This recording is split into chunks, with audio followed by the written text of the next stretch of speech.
네, 안녕하세요. 815 모니터 오늘도 즐겁게 시작합니다.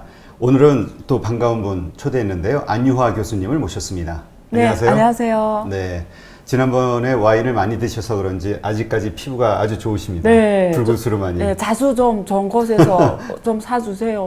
네. 뭐 제가 사드린 건 아니었는데 그때. 예, 그때 네. 예, 아주 좋았습니다. 네, 네. 그 아주 괜찮은 그런 네. 장소에서. 네. 예, 괜찮은 분들과. 네, 그 사장님 성함이 갑자기 생각이 안 나요. 헨슬리. 역시. 네. 예, 한슬이 사장님께 네. 다시 한번 네. 감사드리면서 감사드립니다. 네, 네. 오늘 방송을 시작하겠습니다. 네. 일단 지금 이제 우리가 지난번 시간에 이제 투자와 관련해서 어떻게 이제 인플레이션을 이기면서 부자가 될 수 있는지 그런 투자로 방법들에 대해서 이제 알아봤는데 그때 나눴던 이야기가 이제 미국 주식시장은 뭐 안전하게 우량주 투자하면 계속 우상향으로 가서 정말 시간과 싸움에서 이기는 큰 재산을 불리는 이런 일들이 있었는데 그때 이제 나온 질문이 중국도 그렇게 할 수 있는가? 네. 전에 이제 방송에서 그 비슷한 이야기를 교수님이 하셨는데 네. 그래서 이번에는 한번 그런 그 자료를 좀 자세하게, 보면서 네, 네. 자세하게 좀 설명을 듣겠습니다. 네, 알겠습니다. 네. 일단 그림을 보겠는데요. 그러니까 저는 사실 중국 투자에 대해서, 얘기를 자세히 안 드리려고 하는 이유가, 많은 분들이 오해를 하세요. 제가 뭐 공산당에서 파견을 와가지고 한국에 있는 자금을 중국에 투자하도록 유도하는 것처럼 읽힐 수가 있어서 최대한 이런 공개 방송에서는 이런 이야기를 안 하려고 하는데 우리 대표님께서 특별히 요청하시니까 오늘은 아주 작은 부분을 갖고 얘기를 나눠보겠습니다. 네. 일단 첫 번째 질문은 그거잖아요. 미국처럼 우리가 만약에 우리가 그 그로스를 본다, 성장을 본다 이러면 들어갔을 때 우리가 5년, 10년 갖고 갔을 때 인플레이션을 이길 수 있는 어쩌면 플러스 알파를 할 수 있는 수익률을 만들 수 있냐 이런 질문인데요. 일단 그림을 볼게요. 여기 그림 보시면 그래서 여기 지금 상해 종합 주가 지수입니다. 지금 보시면 이게 2007년도에 최고점을 찍어요. 그래서 지금 보면 그때 5,900, 거의 6,000 찍었다가 2009년에 우리가 샤기 오죠. 글로벌 네. 금융위기. 그래서 떨어졌다가 다시 회복이 되다가 또 오랫동안 별로 성과가 안 나오죠. 네. 안 나오다가 2015년에 또 5천을 갑니다. 그리고 그때 떨어지고 지금까지 지금 오늘 3,400에서 왔다 갔다 하거든요. 네. 자, 그래서 고점이 두 개입니다. 두 개고요. 근데 3,400이 저항점인데 지금 일단 돌파를 했어요. 1차. 상해 지수를. 예. 그래서 계속 5천까지 가냐, 뭐 6천 가냐 이런 기대감이 있을 수도 있어요. 근데 일단은 우리가 투자할 때 알고 하셔야 돼요. 상해 종합주가 지수가 그러니까 쉬운 말로 제가 표현드리면 중국의 주식시장이 어떤 기업들이 상장했냐가 중요해요. 그렇죠? 네. 우리가 중국에 투자하는데 내가 투자한 기업이 누군지 모르면 안 되잖아요. 그렇죠. 그래서 그 포트폴리오를 갖고 왔어요. 그래서 보시면 여기 제일 큰 면적이 보이시죠? 이게. 그러니까 중국에 상장한 주식들 32%가 금융입니다. 금융주. 여기 은행보험주가, 그래요? 은행보험주가 제일 많아요. 이게 그러니까 중국에 만약에 인덱스를 투자한다 이러면 이 말은 쉬운 말로 하면 내가 중국 주가 지수에 우리가 주식을 안 하고 인덱스를 ETF를 할 수가 있잖아요. 그렇죠. 그러면 무슨 말이냐면 상해 종합주가 지수에 투자한다라는 거는 내가 중국의 금융산업에 투자하는 말하고 거의 같을 정도로 3분의 1이 금융입니다. 은행하고 그러네요. 보험. 그 만약에 내가 중국의 은행주나 보험주에 관심을 갖는다면 인덱스를 하셔도 돼요. 거의 같이 가는 거니까 지금 보시면. 그 다음에 여기에 지금 이 면적이 넓은 이거는 제조업입니다. 빨간색. 네, 빨간색 제조업이고요. 그 다음에 요 두 색깔 합한 게 네. 소비주입니다. 소비주. 아. 그래서 쉽게 말하면 은행, 금융, 여기 금융이 제일 많죠. 네. 그 다음에 제조업하고 소비. 이게 중국의 인덱스가 구성이 됐다고 보시면 돼요.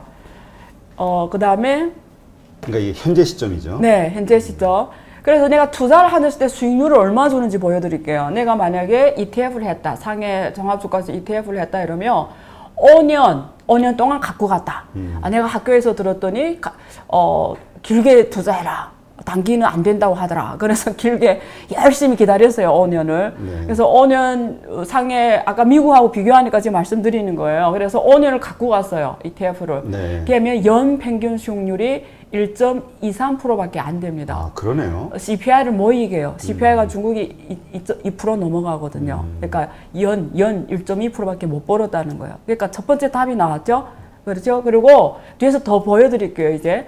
그래서 지금 이렇게 됐고요. 그래, 많은 사람들이 내가 왜 상업종합주가지수에 신천이 좋은 주식들이 더 많더라. 오케이. 그럼 우리 다른 ETF를 볼게요. 이게 한국에 있는 ETF예요. 한국에 네. 코덱스도 있고 타이거도 있어요. 여러분들이 어느 거 하셨는지 모르겠는데 한국에 상장된 차이나 CSI 300 이거는 상해하고 심천이 거래소에 제일 좋은 주식 300개를 뺀 거예요. S&P 500처럼 대표주들을 주로 대형주 중심으로. 그러면 내가 5년을 갖고 갔을 때 이게 2014년부터 설정이 된 거예요. 이게 이 ETF가. 네. 지금 이게 지금 14년이니까 지금 6년이 흘렀잖아요. 네, 6년 좀 그러네요. 넘었죠. 6을 나누면 얼마죠? 3, 6이 18, 4, 6이 4%좀 안 되고 3. 연 수익률 3%. 이보다는 낫죠, 이거보다는. 네, 그러네요. 그렇죠? 네. 그다음에 그래서 그럼 CSI 300이 또 뭘로 됐는지를 봐야 돼요. CSI 300. 한국에 상장돼 있는. 예. 그러니까 중국의 CSI 300 인덱스를 추종해요, 이 ETF가. 그럼 이 CSI 300 지수가 무슨 주식으로 됐는지를 포트폴리오를 보자는 거죠. 지금 보이시죠? 역시 상해 종합 지수하고 더 비슷해요. 여기 32. 지금 이게 얼마죠? 32.87인가? 네. 예, 어쨌든 주로 금융이에요. 보이시죠? 네. 금융. 그리고 이게 소비주가 더 많아요. 예, 이 두 개 합하면 소비주. 그리고 여기 제조. 그러니까 쉽게 말하면 CS300하고 상해 종합지수가 거의 비슷해요. 네. 단지 금융이 조금 더 많고 비중이, 그리고 소비주가 비중이 더 많고 제조업이 세 번째고. 그렇죠? 그래서 내가 역시 CSI 300에 투자하는 것도 주로 금융이 투자하는 거하고 같은 효과다. 그럼 수익률이 얼마냐? 지금 이게 중국의 ETF예요. 중국의 ETF를 했을 때, 이 지수를 했을 때, 아까 타이거 ETF가 아니고요. 중국의 ETF를 했을 때, 5년 연 수익률이 7%예요. 아까 상해 종합주가 지수는 1.1%였잖아요. 1.1%였잖아요. 그러니까 300이 낮다라는 거죠. 보이시죠? 이 정도면 지금 은행에 예금해봤자 1%도 못 받잖아요. 그럼 이 정도는 뭐 인플레이션을 2% 감안하고도 5% 남잖아요. 이거는 몇 년간? 이것도 이렇게 5년. 5년간? 제가 항상 5년으로 보여드릴게요. 5년간 평균 네, 7%. 여기 5년. 예.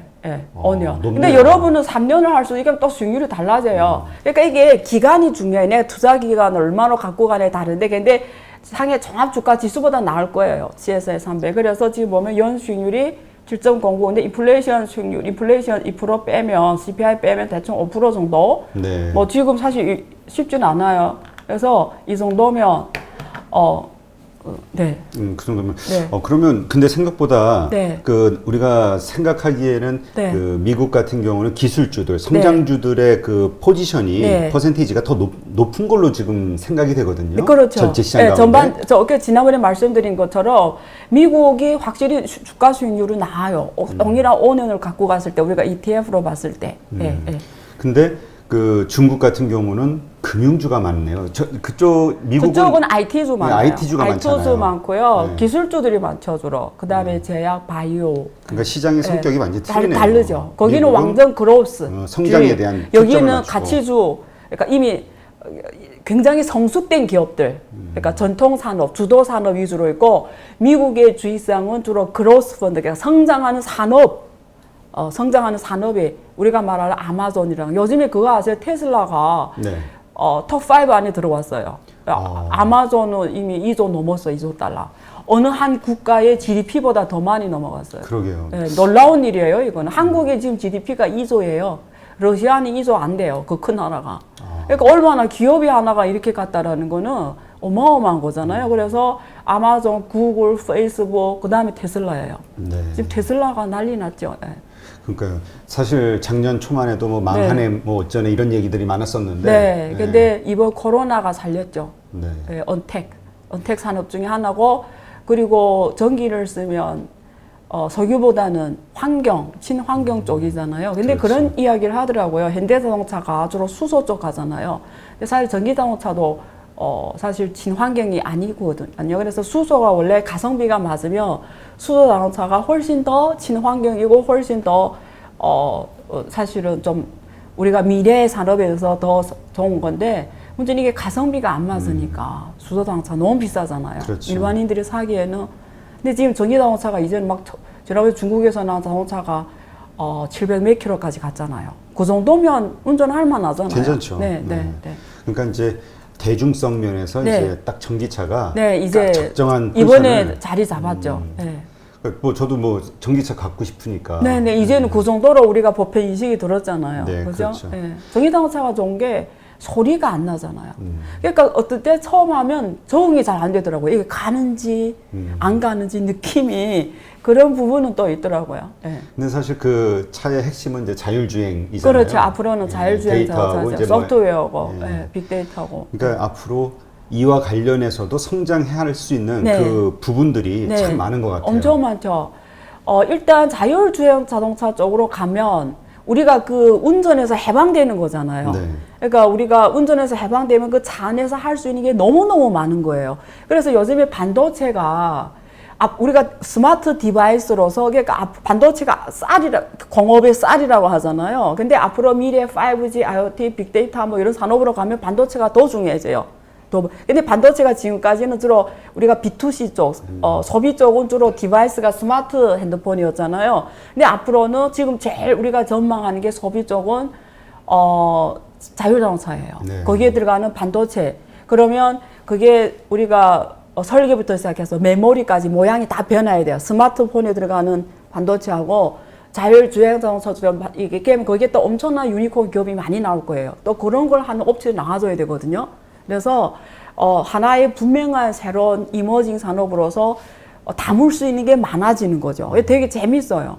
그러니까 관련된 네. 어떤 파생 그 네. 산업이 네. 쫙 펼쳐질 그렇죠. 것 같아요. 조금만 네. 지나면. 네. 이게 우리가 주목해야 되는 게 앞으로 IoT가 센서가 발전하고 IoT가 발전하면 우리가 보는 모든 게 디바이스가 스마트 디바이스가 돼서 제가 오늘 안경 좀 교수되어 보이죠? 교수님 같아 보입니다. 이 안경 자체가 스마트 디바이스가 될 수 있어요. 네. 이 안경 했는데 탁 지도 쫙 나오고 있잖아요. 아까처럼 그런 맛집, 도시락 같은 맛집이 막 보이는 거죠. 그리고 시계, 모든 게 다 디바이스가 될 수 있어요. 이제 그러니까 스마트가 중요성이 많이 떨어지죠. 이게 새로운 이게 반도체하고 접목이 되려면 또 거기에 또 개발이 새로 돼야 돼요. 그렇군요. 네.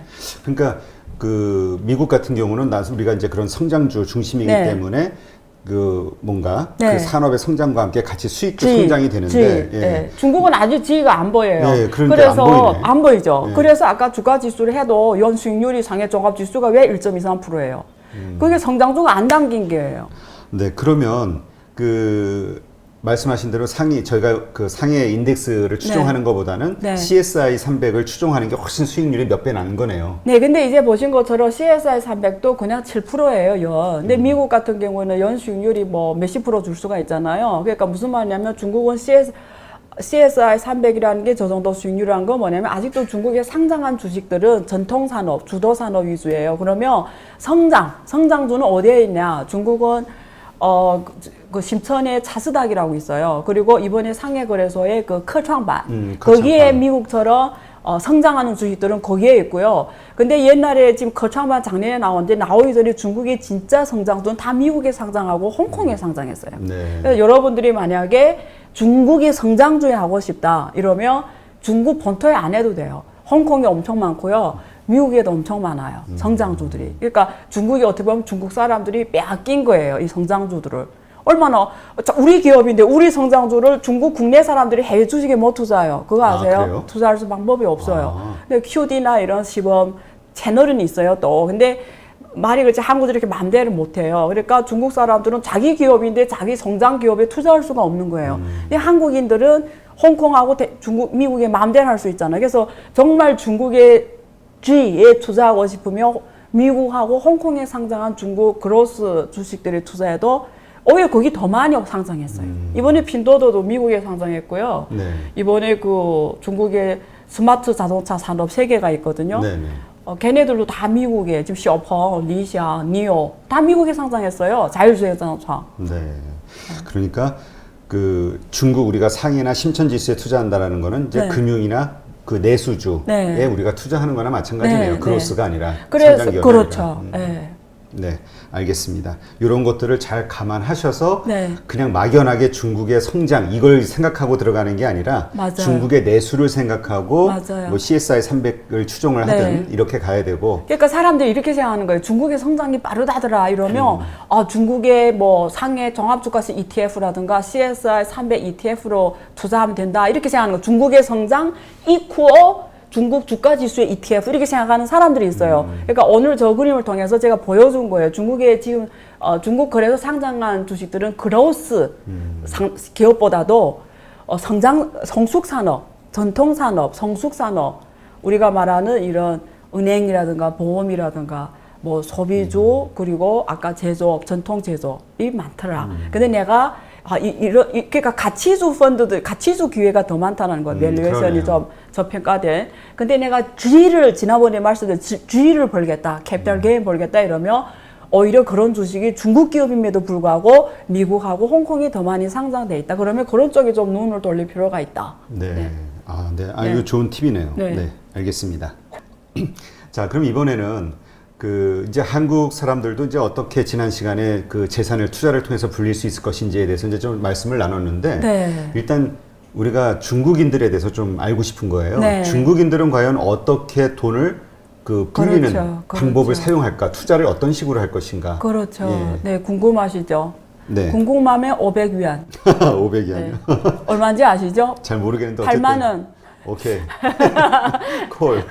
그래서 제가 그림으로 또 보여드릴게요. 네. 여기 지금 중국의 사람들이 주로 네. 자산을 어떻게 운영하는를 보여주는데요. 네. 여기 지금 실물 자산, 여기 주로 부동산이에요. 부동산하고 상가. 상가의 지금 79% 보이시죠? 정말 압도적이네요. 네, 부동산이. 압도적이에요. 그래서 이게 실물, 금융 자산은 20%밖에 안 돼요. 20%. 네. 실물 자산이 79%고요. 그럼 실물 중에서도 주로 어디에 투자하냐?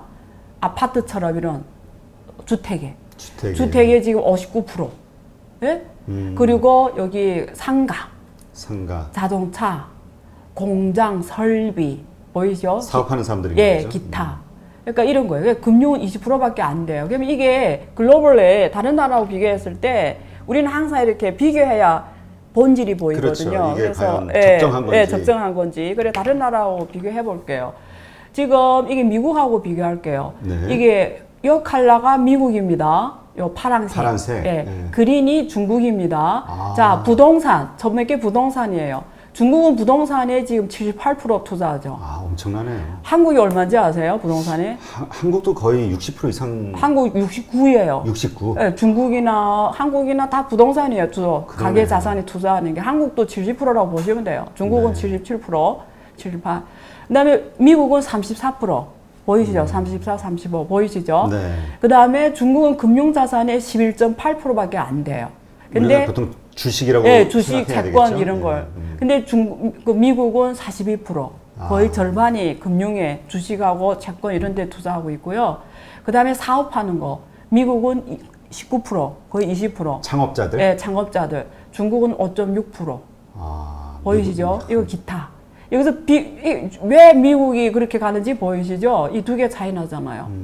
이게 돈, 제가 옛날 말씀드렸잖아요. 돈이 어느 나라도 부동산에 돈이 가게 되면 그 나라는 희망이 없어요. 지금 베트남이 지금 부동산이 몰려가 있어, 돈이. 그래요? 베트남도 힘들어요, 앞으로 내보게. 그래서 지금 월급도 지금 아마 2, 3년 지금 중국하고 같아질 거예요. 그래서 지금 베트남 우려스러운데요. 어쨌든. 그러니까 이렇게 되면 안 되는 거예요, 이렇게. 부동산이 이렇게. 그래, 중국이 이렇게 가고 다른 나라하고 비교할게요. 일본은 금융자산에 얼마 투자하냐면 61%. 일본. 맞네요. 예, 일본 원래 작았는데 부동산 신화가 무너지면서 네. 금융 쪽으로 많이 왔어요. 근데 이게 대부분 예금이에요, 일본. 이게 문제예요. 지금. 주식이 아니라. 네. 그다음에 싱가포르는 56%, 스위스 54, 미국 52, 캐나다 48.6, 그다음에 여기가 지금 프랑스 39, 중국이 아까 11.8%를 했죠. 자. 그 다음에 그 중국은 주식시장 많이 투자 안 하는 게 이제 보여졌잖아요. 네, 그렇죠. 그래 보시면 주식시장에 지금 중국이 주식 인구가 얼마인지 아세요? 1.7억 명이에요. 상당하네요. 한국 인구가 얼마? 5,050만 명이죠. 5천만. 근데 거기 3배 되는 인구가 주식을 하고 있어요. 1.7억 명. 엄청나네. 근데 재밌는 얘기 해드릴게요. 2020년 7월, 네. 7월에 주식이 중국 주식이 한 16% 올랐거든요. 네. 그래서 뭐 누구나 다 주식시장에 몰려간 거예요. 한국에 동학개미 있듯이. 근데 주식에 지금 새로 만든 계좌 개설 인구가 7월 한 달만. 이게 코로나 7월 한 달만, 7월 한 달만 주식이 될 많이 올릴 때 7월이었어요. 이 주식시장 계좌 새로 개설한 인구가 242만 명. 야, 한 달, 한 달. 한 달 동안. 예, 예. 그 전달 대비, 예? 전달 대비 56% 증가. 그러니까 얼마나 주식이 많이 올랐다 해서 많이 밀려 들어왔어요. 지금 보이시죠? 그래서 지금 주식 인구가 1.7억 명입니다. 네. 그러면 여기에 어떤 사람들이냐, 1.7억 명이 대부분 월급을 버는 샐러리맨들. 네, 샐러리맨들이 대부분이에요.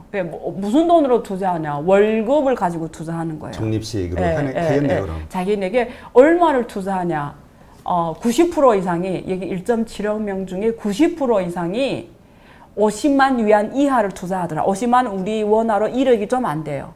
그냥 자산 투자 규모, 주식에 넣은 돈 규모가 1억이 좀 안 되는 거예요. 50%가? 90%. 아, 90%? 그러니까, 그럼 1억 7천에 90%요? 예, 예. 총 인구의 90%가 자산가들이네, 그럼 다. 그러니까 여기 그렇죠. 주식을 한다는 사람은 일단 그렇죠. 자산가네. 돈이 없으면 생각지도 못하는 거죠. 그래서 50만 위안이 우리 돈으로 1억이 좀 안 되죠. 네. 자, 그 다음에 이 사람들이 지금 보면 대부분 이렇게 하는데 대부분 대출이 많더라. 대출 무슨 대출이냐? 부동산 대출, 소비 대출. 대출이 있는데도 돈을 그러니까 어디서 벌려고 하죠? 이 사람들은 주식을 통해 벌려고 하는 사람들이에요. 그리고 일부분 사람들은 그 PB들을 통해서 은행 PB들 있잖아요. 예, PB들 통해. 그다음에 예금을 통해 하든지 뭐 그렇게 하는 거고요. 그리고 여기에 그 전반적으로 이 사람 포트폴리오를 짤 때 주식 비중이 자기 전체 자산의 30% 이내로 그러니까 30% 안 넘게. 그러면 내 1억이 있으면 한 3천만 투자한다는 거죠. 그렇죠? 그래서 대충 이런 사람들이 하더라 라는 말씀을 드릴 수가 있고요. 네. 그다음에 근데 요 수치만 보면은 네. 그러니까 부동산 시장과 주식 시장과 좀 취약하네. 왜냐면 빚을 얻어서 지금 투자를 하고 있는 거니까. 부동산이 떨어지면 네. 이게 좀 주식이 같이 무너질 수가 있어요. 그래서 중국은 주식시장하고 부동산이 같이 맞물려 있어요. 네. 또 왜 맞물려 있냐면 그 은행들이 기관들이 중국에 주식시장에 많이 흘러 들어왔어요. 그 은행, 보험, 증권사. 중국 회사. 예, 중국. 기관 투자자들이잖아요. 네. 기관 투자자들. 근데 얘네들조차도 부동산에 다 노출이 돼 있어요. 은행 어떻게 부동산 경제에 노출돼 있죠? 대출 되면 다 부동산 대출 간 거예요. 그러니까 은행 자체가 수익성이 부동산 경제하고 연계가 되어 있는데 또 이 돈들이 상당 부분이 또 주식시장에 들어간 거예요. 그래서 은행, 증권, 그다음 보험사들이 돈이 또 주식시장에 여러 가지 뭐 신탁이라든가 여러 형태로 많이 들어와 있어요. 네. 그래서 중국은 부동산 자산시장이 서로 의존해 있어요. 이쪽이 무너지면 저쪽도 같이 무너지게 돼 있고요. 그리고 놀라운 일은 중국 상장 기업들 있잖아요. 이미 상장 아까 한 4,000몇 개 그렇죠. 그 기업들이 대부분 원래는 자기 비즈니스 있을 거 아니에요. 예를 들면 내가 뭐 태주를 하는 회사다. 내가 뭐 석탄을 생산하는 회사, 내가 뭐 옷을 생산하는 회사다. 이런 회사들이 다 부동산에 투자했어요. 그러니까 자기 메인 비즈니스 있는데 어떤 기업이 현금이 있고 다른 자금이 있잖아요. 그렇죠. 근데 그걸 또 부동산에 투자했어요. 그러니까 중국은 부동산 경제 경착륙이 중국 경제 경착이고 중국 자산시장, 주식시장까지 연계되어 있어서 지금 굉장히 그래서 위험하다고 제가 항상 얘기하는 거예요. 그러니까 패턴이 거기는 일단 부동산을 먼저 안전하게 사놓고 네. 대출 받았었지만 네. 그리고 또 그 나머지 여력 있는 대출을 받아서 그 돈으로 주식 시장에 투자하는. 네. 그러니까 약간 좀 상당히 취약하네요. 그렇죠. 빚으로 지금 되게 투자가 취약해요. 들어가는. 지금 부동산 가격의 민감성이 크게 지금 포트폴리오가 돼 있어요. 네, 그렇군요. 그러면 일단 그렇게 많은 사람들이 네. 하는데 일단 뭐 1억 네. 7천만 명의 이제 계좌가 있으니까 네. 만 개. 네. 이 사람들의 어떤 수준, 네. 그러니까 투자와 관련된 수준은 어떤가요? 우리 보통 개미 하면은 떠오르는 이미지가 있잖아요. 맞아요. 잘 모르고. 맞아요. 아주 좋은 네. 질문이세요. 그래서 제가 도표도 갖고 왔어요. 그래서 여기서 보시면 네. 여기 지금 여기 요 아래 그림인데요. 네. 요 안쪽에 작은 동그라미는 2018년도. 비중을 보여주고 하얀 게 아니고 요 안에 그 바깥쪽. 요 비중이 보여줘. 요 바깥쪽 비중 2019년도 비중 지금 비교해서 보여주려고 네. 갖고 왔는데 처음 하는 사람들. 네. 처음 하는 사람들. 그래서 지금 요거예요. 여기 지금 28%가 2018년도에 처음 하는 사람이었는데 2019년 좀 줄어들어서 15%. 처음 하는 사람들은 비중이 줄어든 거죠. 이건 정말 처음 왔으니까 잘 모를 거 아니에요. 그렇죠. 비중이 줄어든 건 좀 다행인데, 어쨌든 처음 하는 사람들이 지금 2019년 대비 한 15% 있다. 그리고 그 다음에는 조금 아는 사람들. 네. 그러니까 기본은 조금 안다는 사람이 거의 지금 2018년은 47%였죠. 네. 지금은 거의 50% 좀 안 되게. 사실 조금 그래도 이제는 조금 해본. 너무 맹탕은 아니다. 맹물은 비중이 제일 많죠. 보이시죠? 네. 그 다음에 이게 세 번째는 요거예요. 요거는 좀 투자 상품 여러 가지에 대해 상식이 있는 사람들. 거기에 지금 요 면적이 늘어나죠. 2003. 그러네요. 좀 아는 사람 조금 늘어나긴 해요. 보이시죠? 네. 요거 완전 전문가들. 그래서 전문가들은 이게 18년에 5%밖에 안 됐는데 지금 한 8%. 그동안 이제 좀 아는 아래 사람들. 단계에서 이제 성장했군요. 경험을 통해서. 그러니까 좀 아는 사람들 조금 비중이 한 3% 늘어났고요. 요거는 상품에 대해 조금 익숙한 사람들. 그러니까 아직도 처음 했거나 잘 모르는 사람이 거의 60%. 그러네. 지금 합하면 65% 정도? 예, 지금 이렇게 보시면 되고요. 중국도 거래량의 90%. 거래. 네. 매일매일 거래량이, 거래량의 90%는 개인들이 해요. 중국은 개인 트레이드, 거래는 개인 중심이에요.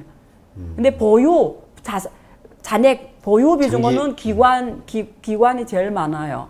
개인은 얼마 안 돼요. 보유 비중. 개인들은 단타 많다는 거예요. 그렇구나. 데이 트레이딩이 많다라는 거죠. 그래서 지금 그런 거예요. 그래서 전체 지금 개인이 잔액 기준, 보유 비중으로는 시가총액이 20%도 안 되는데 중국은 보유 자산 기준으로는 시가총액의 20%를 개인이 갖고 있는데 트레이드 기준은 95% 거래.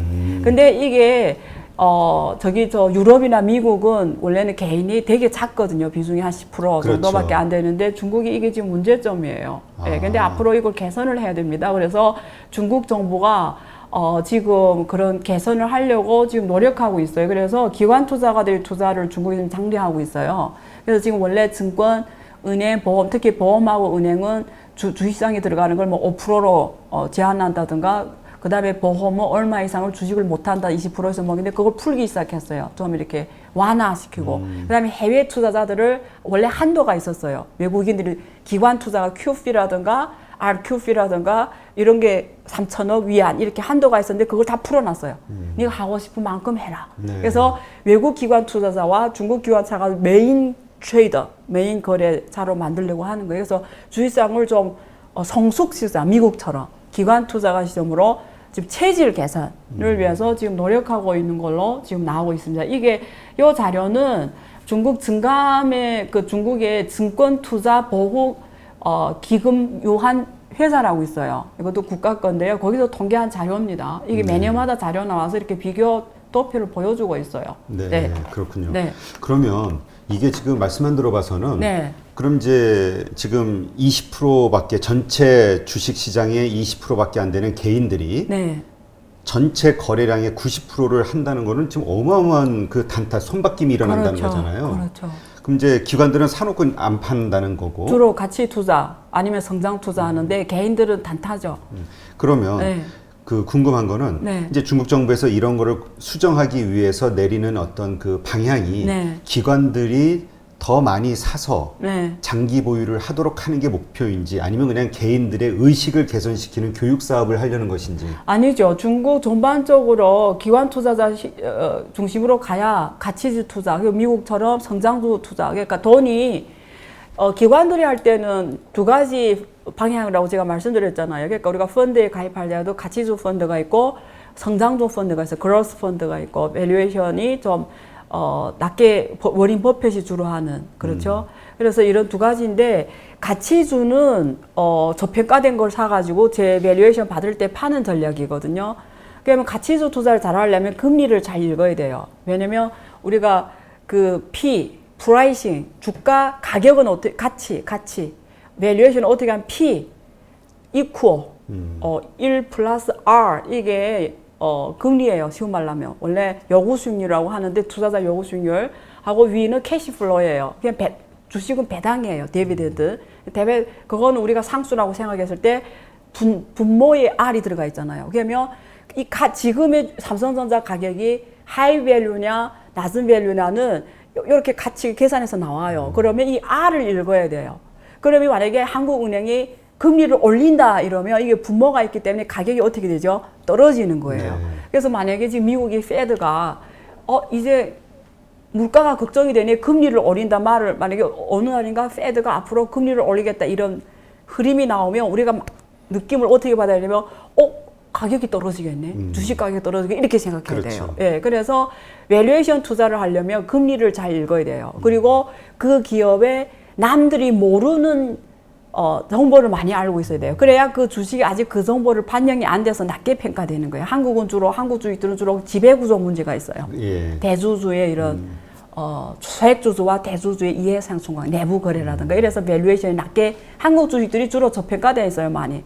결국 남북 문제, 전쟁 위험이 항상 있어요. 그래서 한국 주식이 밸류에이션이 낮으니까 한국 주식은 가치주 투자가 될 수도 있어요. 왜냐면 이렇게 저평가된 주식들이 많아요. 근데 중국 주식은 가치주 주식도 있고 그로스, 성장하는 아까 말하는 그런 BAT제라든가 요즘의 언택 산업이라든가 미래 산업들이 주의를 보고 하는 거예요. 그래서 이 둘인데, 근데 기관 투자가들이 이런 걸 읽는 거죠. 누가 개인 투자자가 들어가서 혹시 우리 대표님이 중국 주식 하는데 뭐 알이 어떻고 뭐 그렇잖아요. 그리고 뭐 주의가 산업의 흐름을 읽으려면 공부를 얼마나 많이 해야 됩니까? 개인들이 이런 걸 안 봐. 운을 보고 해요. 내가 오늘 사는데 이 주식이 오를까 말까? ETF 샀는데 여기 한 달 후에 오를까 말까? 이런 생각하는 거잖아요. 그래서 개인들이 수익률을 보면 여기 지금 보여드릴게요. 네. 여기 2018년도가 회색. 네. 여기 요 파란색이 2019년도 보여준 거예요. 그러면 여기에 돈을 잃지도 않고 벌지도 않은 BP. 그러니까 본전. 본전하는 사람들이 2018년, 19년 비슷해요. 한 19%, 17%. 네. 본전하는 사람. 네. 이쪽은 돈 버는 쪽이에요. 돈 버는. 이쪽은 돈 잃은 쪽이에요. 회색이. 이쪽이. 회색, 파란색 이쪽. 이게 파란색은 2019년도. 회색은 2018년도. 년도를 보여주는 거고요. 그러니까 이렇게 보시면 돼요. 요 마우스 기준에서, 요 선을 기준해서 오른쪽은 돈 버는 애들. 왼쪽은 돈 잃은 애들 이렇게 보는데 여기 플러스 보이죠 숫자로. 네. 그래서 요건 50% 이상을 잃은 애들. 지금 19년에는 5%, 18년에는 3.5%, 얘는 돈을 왕창 잃은 거예요. 본전이 50% 잃고. 상당하네요. 그러면 본전을 50% 수익률 50% 이상이 된 애들도 있어요. 2018년에는 9%. 2019년에는 3.4%. 그러니까 내가 1억 투자했으면 1억 5천 번 애들이죠. 네. 얘네는. 이거는 1억 투자했는데 5천을 잃은 애들. 자, 그럼 수익률이 높은 애들, 이렇게 더 작죠. 수익률이. 네. 번 애들보다 잃은 애들이 좀 더 많고요. 그 다음에 좀 30% 본 애들 보여줘. 10%에서 맞네, 30%. 예, 여기 2018년에는 22%가 그래도 돈을 좀 10%, 30% 수익률 실현했고, 2019년에 안 좋았죠. 네. 지금 이게 적죠. 근데 2019년에 잃은 사람들이 더 많아요. 잃은 애들. 이 개인 투자자들이. 이게 10%에서 30% 손해낸 애들이 얼마죠? 저 때가 미중 갈등이 시작될 그렇죠. 때죠. 엄청 작년. 지금 보이죠? 네. 잃은 애들이 더 많은 거예요. 작년에는 19년에는 이런 애들이 더 많아요. 18년에는 번 애들이 더 많아요. 네. 보이시죠? 네. 그래서 무슨 말이냐 결론. 개인들은 결론이 뭐예요? 이게 비슷하잖아요. 양쪽이. 그냥 개인들은 돈을 못 보게 돼 있어요. 그러니까 우리가 네. 알아야 되는 게 네. 이런 중국 현지인들의 네. 거래 패턴 그리고 네. 그들의 습관과는 네. 다른 네. 그러니까 중국인들 가운데서도 저렇게 돈을 버는 쪽에 속하는 사람들의 투자 패턴을 알면 지금 3% 여기 2019년 3% 3.4%잖아. 돈 버는 애들.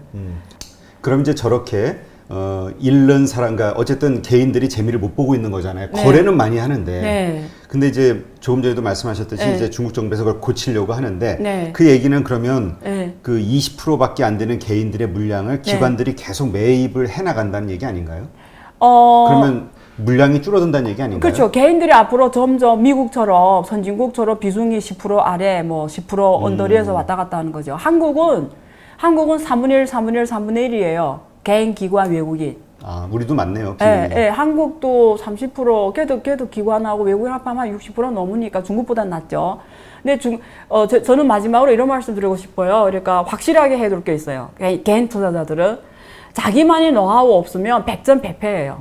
그러니까 우리가 어떤 개인이 지난번에 말씀드린 것처럼 동전을 버리는 거하고 같다고 했잖아요. 그러니까 누군가가 돈 벌었다라는 거는 그러면 개인인데 주식시장에서 돈 벌었다라는 거는 두 가지 중에 하나예요.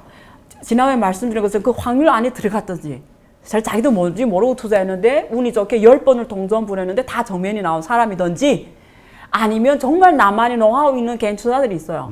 그거 누구한테 말 안 해주는. 둘 중에 하나 돼야 돈 벌어요. 나머지는 오늘 벌었다지만 내일이 어떻게 될지 몰라요. 이게 개인의 운명입니다. 그래서 나만의 독특한 비법이 없으면 절대 운을 보고 투자하면 100점 100패입니다. 확실히 그래요. 네, 네. 알겠습니다. 근데 잠깐 그거 하나만 마지막 네. 체크를 한번 해보면 네. 어쨌건 지금 개인이 차지하고 있는 20% 네. 그 시장을 이제 앞으로 기관들이 네. 계속 매수해서 그 개인들의 시장 폭을 물량을 그렇죠. 줄여나간다는 그렇죠. 거는 결과적으로 단타의 거래 가능성이 줄어드는 거고 그렇죠. 시장은 좋아진다라는 쪽으로 봐야 되는 그렇죠. 거 아니에요? 좀 이제 미국식으로 maybe 좀 미래는 좀 그 성장을 보여줘. 아까처럼 상해 종합주가지가 5년 연평균 수익률이 1점 몇 프로 이런 거는 안 나올 확률이 좀 있고 성장주도 상해 종합주가지가 좀 많이 상장이 돼서 좀 보여줄 수가 있죠. 네, 그렇군요. 네. 자, 그럼 이제 방금 조금 전까지 교수님이 말씀하셨던 중국 개인 투자자들도 어쨌든 본인이 돈을 벌려면 자신만의 투자 비법이 있어야, 그러니까 투자 노하우가 있어야 되는 거잖아요. 원칙 같은 그렇죠. 게. 네. 예, 중국인들은 어떤 식으로 투자를 하고 특히 네. 저 돈 버는 사람들, 네. 또 돈을 잃는 투자자들은 어떤 식으로 투자를 하길래 돈을 잃는지 그렇죠. 이거를 알면은 사실 우리가 네. 돈을 버는 사람들의 어떤 습성대로 네. 가면 되는 거잖아요. 그렇죠. 예, 좀 말씀해 주시죠. 예, 제가 뭐 학교에서 투자론 강의해요. 투자론 강의할 때 내용이 이래요. 거시경제. 그러니까 거시경제. 이게 흐름을 먼저 알려주는 거죠. 어떻게 거시경제를 어떤 지표로 읽어야 거시경제가 어떻게 가는지 읽을 수가 있어요. 아까 그 R을 정확하게 읽어야 돼요. R. 이제 프라이스 P는 1 플러스 R 번즈 캐시플로 디비던드 이렇게 그 R이 어떻게 가는지 그게 거시경제. 우리가 전문 용어로 톱다운 방식이라고 해요. 톱다운. 이 분석. 톱은 먼저 큰 흐름을 읽고 그 다음에 인더스트리의 분석을 해요. 그걸 거시 분석, 중간 분석, 그러니까 산업 분석이에요. 그래서 산업의 흐름을 섹터를 고르는 거예요. 그 다음부터 포트폴리오를. 자, 내 돈이 1억이 있는데 전반적으로 거시경제는 이렇게 간다고 했을 때 자, 내가 결정한 거예요. 그래서 그러면 내가 어느 섹터에 투자해야 되냐. 이게 중간 분석, 인더스트리얼 분석이에요. 그래서 증권사 가면 거시를 전문 분석하는 분들이 계시고 중간 분석하는 게 그러니까 산업 분석하는 애널리스트 계시고 섹터. 기업 분석하는 애 다 나눠져 있어요. 이 셋이 같이 앉아서 토론하거든요. 포트폴리오 어떻게 짤 것인지. 그래서 우리가 개인이라고 해도 흐름을 이렇게 갖고 가야 돼요. 톱다운 방. 그러니까 전반적으로 큰 흐름을 읽을 수가 있어요. 그래서 전반적으로 지금 주식시장이 undervalue 된 건지, overvalue 된 건지, 그러니까 거품인지, 아니면 저평가된 건지, 이걸 읽을 수가 있어요. 그러면 R, 금리를 읽을 수가 있어요. 이 판단하려면. 네. 요즘에 그런 질문 많이 하잖아요. 한국은 지금 주식이 버블이에요? 아니에요? 그걸 판단하려면 R을 읽어야 되는 거예요. R. 금리를. 이런 걸 먼저 읽고, 자, 그럼 내가 저평가되겠다면 들어가야 되잖아요. 오케이. 주시장이 저평가됐어. 이러면 들어가면 어디다 투자해야 돼요? 그 다음에 섹터를 봐야 돼요. 그래서 내가 G, 성장하는 산업에 가겠다면 G를 찾는 거죠. 그래서 섹터를 하는 게 중간 분석이에요. 그러면 그 다음에 마지막에 내가 반도체를 하겠다. 그럼 어느 기업이야? 그건 기업 분석인 거예요. 자, 우리가 지금 개인도 이렇게 가야 되는 말씀을 드리면, 네. 자, 일단 포트폴리오를 그래서 짜야 돼요. 그래서 그런 면에서 말씀드릴게요. 네. 자, 우리 대표님이 1억이 있어요. 네, 예, 1억이 있어요. 그럼 질문이 있어요. 부동산 하실 거예요? 주식 할 거예요? 1억이면 한국에서 한다고 했을 때. 1억이면 주식을 해야죠. 주식 할 것일 거죠. 네. 그럼 제가 다른, 강남에 있는 우리 어떤 사모님한테 여쭤보면 그분은 부동산 하실 거예요. 갭 투자? 예, 예를 들면. 그러니까 사람마다, 그러니까 첫 번째 질문이 뭐냐면, 내가 돈이 1억일 때 결정해야 돼요. 난 부동산 할 거냐, 주식상 할 거냐. 자, 그러면 우리가 포커스 중국 주식상에 맞출게요. 네. 그러면 이 결론을 우리가 어떻게 내야 될까? 과거 데이터를 일단 보는 거죠. 자, 과거 데이터에서 주식상이 나한테 수익률을 많이 안겨줬는지, 아니면 부동산이 많이 안겨줬는지. 그래서 보여드릴게요. 중국 지난번에 제가 말씀드렸잖아요. 일단 인플레이션을 이겨라. 네, 뭐 그렇죠. 복잡하게 투자를 생각하지 말고 난 적어도 인플레이션 이기겠다. 인플레이션 수익률이 얼마인지 보여줄게요. 중국에서 네. 이게 M0입니다. 이거 현금이에요. 현금이 증가율이 보이죠. 우리가 현금에 내 현금이 얼마 많이 찍혀냈는지를 보여주는 거예요. 연 얼마씩 찍혀냈죠? 4.58%. 이게 현금 M0. 인플레이션 수익률. 국채 그런 국채 있어요. 인플레이션 연동 국채가 있어요. 물가 연동채. 예, 그거하고 같아요. 이거 그거라고 생각하시면 돼요. CPI가 지금 얼마? 2점 얼마예요? 65? 65잖아요. 아까 제가 상해 종합지수 ETF 얼마죠? 연 1점 몇 프로잖아요. 1.7이었나? 그래서 CPI도 못 이긴 거예요. 그러네. 보이시죠? 예, 1% 가까이 손해를 봤는데. 그렇죠. CP로가 지금 이거 기억하세요. 내가 투자 수익률이 적어도 2.5% 넘어가야 되는 거예요. 2.6%. 네. 자, 그러면 중국이 부동산 주식 했을 때 이거 넘어가는지를 체크해 할게요. 부동산 연 수익률이 얼마죠? 7.21%.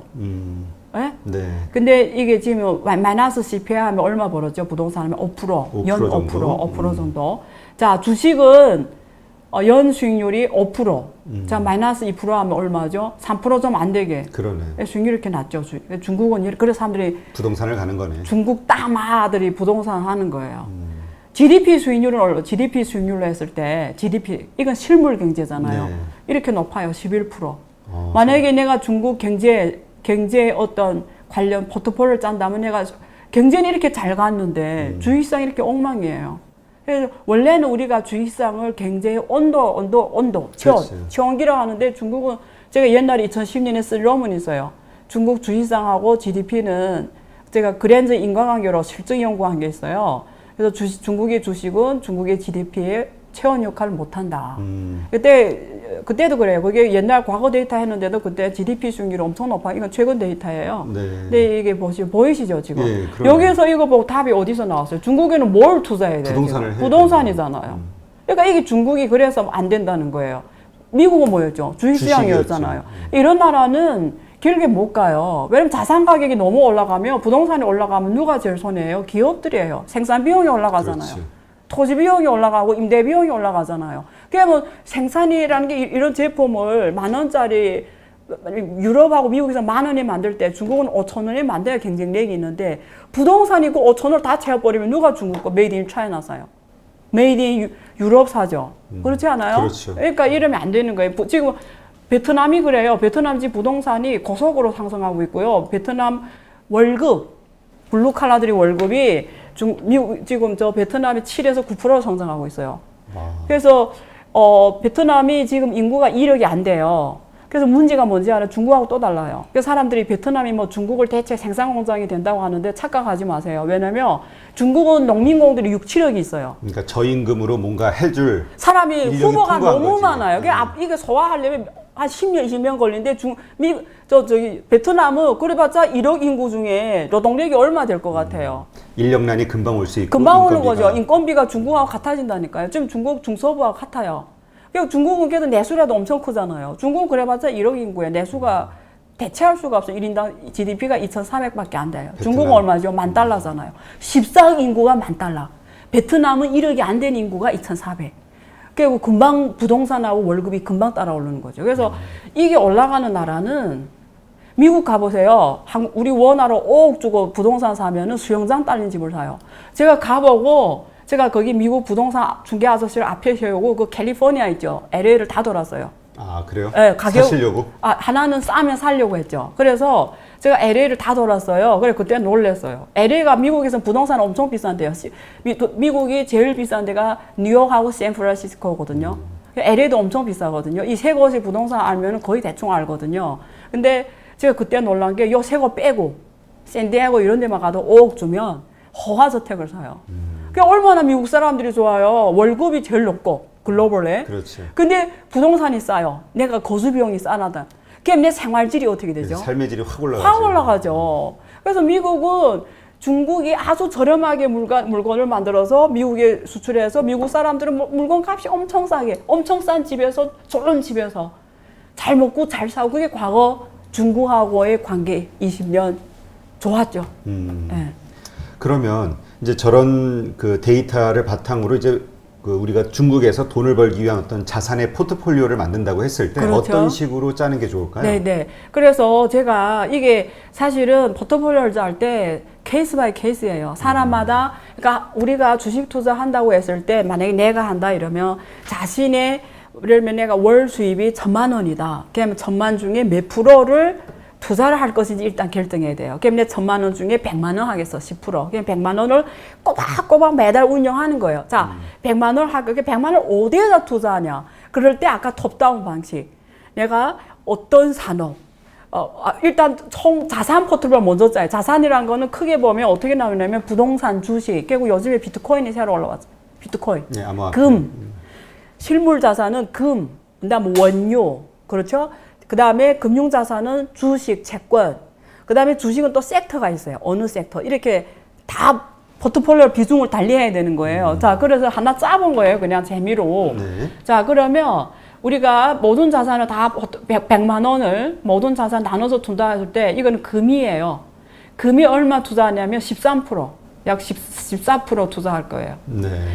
이게 비중이 어떻게 나왔냐면 나의 효용 유틸리티, 나의 효용 격선. 그러니까 나의 포트폴리오의 이 극대화에 맞춰 가지고 포트폴리오의 오프테말 포트폴리오를 짠 거예요. 최적의 포트폴리오 비중을 짜는 거예요. 내가 금도 하고 비트코인도 하고 채권에 투자하고 리츠, 부동산 리츠, 그리고 주식에 투자한다고 했을 때 이게 비중을, 요 비중은 나의 효용 곡선에 따라 짜는 거예요. 이 사람마다 여기 달라지는 거예요. 그래서 나는 나의 리스크 어버전, 그러니까 나의 위험 회피도에 따라서 이게 극대화를 만들기 위한 포트폴리오예요. 사람은 다 달라요, 이게. 그렇죠. 회영 곡선이 다, 유틸리티 커브가 다르거든요. 나의 회영 곡선이 다 달라. 우리 대표님이 위험을 좋아하세요? 안 좋아하세요? 아, 저는 좀- 엄청 좋아하죠. 그러면 이게 저 위험 자산이 더 많이 들어가는, 그렇죠? 그러니까 네. 위험 회피 성향이, 우리가 증권사에 가면 그 테스트를 해요. 이 사람은 리스크 어버전인지 아니면 리스크 테이킹 하는 사람, 리스크 테이킹. 그렇죠. 저는 리스크 어버즈형. 그러면 나는 오히려 안전 자산 더 많이 담는 거고. 그러면 그게 위험 자산이라는 게 주로 뭐죠? 주식입니다. 주식. 그럼 안전 자산은 우리가 채권. 그래서 내가 지금 제가 포트폴리오를 예를 들면 한 13.6%는 안전자산 10년 국채. 10년 국채. 네, 13.6%. 자, 비트코인이 워낙 많이 올랐잖아요. 네. 그래서 44%. 비트코인 예. 비중이 높네요. 제가 핀테크 좋아하잖아요. 그러니까 43.7%. 예를 들면. 그다음에 금은 인플레이션을 이기기 위해서 14%. 이건 인플레이션 이기는 개념에서. 자, 부동산. 중국은 부동산이잖아요. 그래서 네. 15%는 부동산. 그다음에 중국의 제일 제일 좋은 주식 50개 ETF에 14%. 이렇게 했을 때 저희 수익률이 지금 얼마죠? 76%. 몇 년 동안? 예? 연간? 이 연간. 연간 76일? 예, 예. 그럼 엄청 높네요. 아까 CPI를 마이너스 하면 CPI가 2.6이었잖아요. 엄청 높죠. 네. 근데 왜 그러냐? 여기 비트코인이 많이 올라오잖아요. 많이 예, 올라서. 예. 그래서 이렇게 짠 거예요. 근데 만약에 비트코인을 줄이고 뭐 금을 올릴 수도 있고요. 아니면 리스크 테이킹 하는 분이니까 이거 주식을 한 50% 하는 거죠. 그럼 이게 작년 같은 경우에는 이게 수익률이 더 높을 수도 있어요. 왜 그러냐면 작년에 비트코인이 사실 그 전까지 엄청 올랐거든요. 네, 많이 그렇죠? 떨어졌다가. 예, 그러니까 또 달라지는 거예요. 그래서 무슨 말이냐면 여러분들이 만약에 주식 투자한다고 했을 때 혹은 중국 주식이라든가 혹은 한국에 혹은 미국에 한다 했을 때 일단은 큰 자산 포트폴리오를 짜야 돼요. 내가 부동산 리츠, 부동산은 굳이 가 집을 안 사도 돼요. 요즘처럼 한국처럼 부동산 세금으로 죽게 때리잖아요. 이럴 때 실물 사면은 세금만 내다 세월이 다 갈 수 있어요. 그러면 리츠를 해도 돼요. 리츠. 예, 부동산 리츠. 그리고 여기 포트폴리오 내가 한국은 부동산이다 하면 부동산 리츠를 한 50%. 한국 역시 그래도 부동산이다 하면 50%.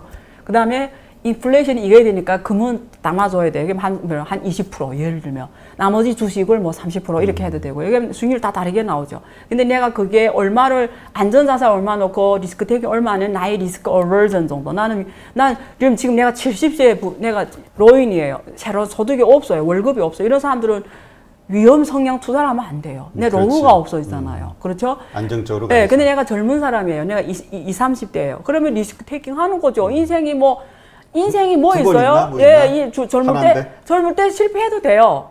예?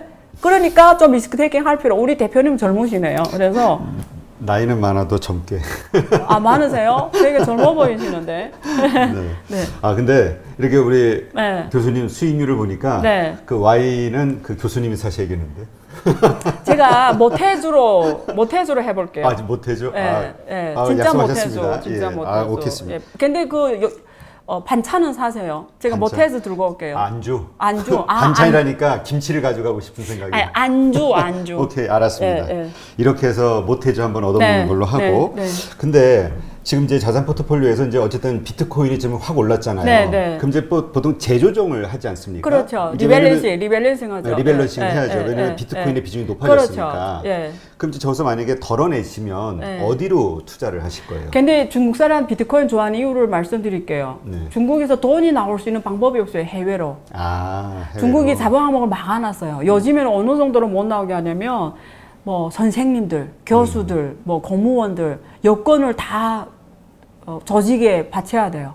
해외를 못 나가게 돼요. 아예 여행 자체를 못하게. 왜냐면 돈을 나갔으면 달러가 나가잖아요. 해외 돈이 나갈 수 있는 방법이 없어요. 근데 중국의 부자들은 돈 있는 사람들은 돈을 다 중국에서 빼려고 해요. 근데 뺄 수 있는 방법이 없어요. 그래서 중국 사람 돈 빼는 게 블랙 시장, 그러니까 이게 보따리 장사대 암시장. 암시장. 20% 이러면 1억을 빼려면 2천을 주고 8천을 갖고 나오는 거예요. 이렇게 나오든지 아니면 비트코인으로 빼는 거예요. 그래서 아니면 또 방법이 하나 더 있어요. 중국부 도박장. 한국에 도박장에 이번에 코로나 터지기 전에 도박장은 다 중국 사람들이에요. 홍콩에 북한에도 제 북한 갔는데 북한 라진 선봉에 도박장이 있어요. 거기 가면 다 중국 사람들이에요. 왜 도박하는지 알아요? 돈 빼는 방법이거든요. 일부러 이뤄주고 네, 돈 빼는. 거기서 이제 싹 가져가고. 그래서 비트코인을 중국 부자들이 많이 갖고 있어요. 이건 전 세계 다 통하는 거잖아요. 그렇죠. 그래서 많이 갖고 있는 거고요. 그래서 근데 이거 빼면은 중국에서 어디다 투자하나요? 이러면 요즘에는 주식이에요. 중국 주식이 좋은 주식이 많아요. 그래서 이번에 이게 좀 편하면 커창반 인덱스를 보여주려고 했는데 커창반이 이 뒤에 또 기회도 있으니까 어쨌든 그렇죠, 커창반이 엄청 올랐어요. 올 초서부터 40몇 프로 올랐다는 얘기가 있던데. 50% 넘게 올랐어요. 그래서 거창반의 비중을 리스크 테이킹 하는 거죠. 한 50%로 넣고. 알겠습니다.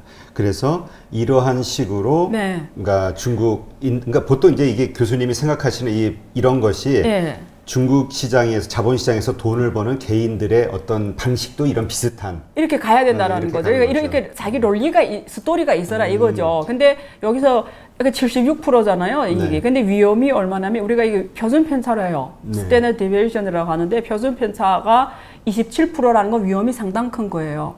그래서 공짜가 없어요. 이 세상에 공짜 정신이 없습니다. 그래서 이런 리스크 테이킹하고 이 수익률을 만든 거예요. 사람들이 요것만 보는데 그렇죠. 이 위험도 같이 봐줘야 돼요. 왜냐하면 비트코인에 대해서 회의적으로 보시는 분들은 또 저기다 투자하는 거는 엄청난 리스크가 강한 일이니까. 그렇죠. 금도 고점이다 생각하시는 분들도 있고. 알겠습니다. 이러한 방식으로 자기만의 어찌됐든 그 투자 자산 포트폴리오를 만들어 놓고 거기에 맞게 체계적으로 투자하는 습관. 그렇죠. 우리가 자기 스토리가 있어라는 거죠. 중국에 투자할 때도 어디에 어떤 식으로 몇 퍼센트를 투자할 것인지에 대한 전략을 세운 다음에 들어가야 성공 확률이 높아진다. 자기 성향에 맞게, 자기 리스크 성향에 맞고, 자기 자산에 맞게. 막 빚을 내 투자하면 안 되잖아요. 그렇죠. 근데 내 로고 자금인데 또 로고 자금 다 몰빵하면 안 되잖아요. 결국 이게 국가별로도 포트폴리오가 있어요. 한국은 좋은 게 중국 사람보다 정말 좋아요. 한국이라는 나라가 축복받은 나라예요. 그거 모르시더라고요, 여기 분들은. 저는 세상에서 제일 좋은 해조선이라고 그러거든요. No. 저는 세상에서 가장 살기 좋은 나라가 한국이에요. 이거는 제가 어떤 목적이 있어야 하니까 순수하게 정말 하늘의 우러러 한 점이 부끄럼 없이 자신 있게 말. 한국이 가장 좋은 나라예요. 왜 좋냐? 오늘은 그 시간 아니니까. 근데 확실한 건 한국의 좋은 점 중에 하나가 투자의 측면에서 미국도 할 수 있고 중국도 할 수 있고 다 할 수 있잖아요. 자유로우니까. 얼마나 좋아요. 그래서 국가별로 또 포트폴리오를 짜야 돼요. 예를 들면 내가 아까 100만 원 중에 국내는 50%, 나머지 50%는 30은 미국, 20은 이 중에 15%는 중국, 5%는 인도라든가 베트남이 그러니까 선진국과 신흥국으로 좀 나눠서. 나눠가지고. 알겠습니다. 이러한 것들을 감안을 하고 네. 우리가 투자에 임해야 성공 가능성을 그렇죠. 높일 수 있다. 네. 이걸로 이해를 하겠습니다. 네.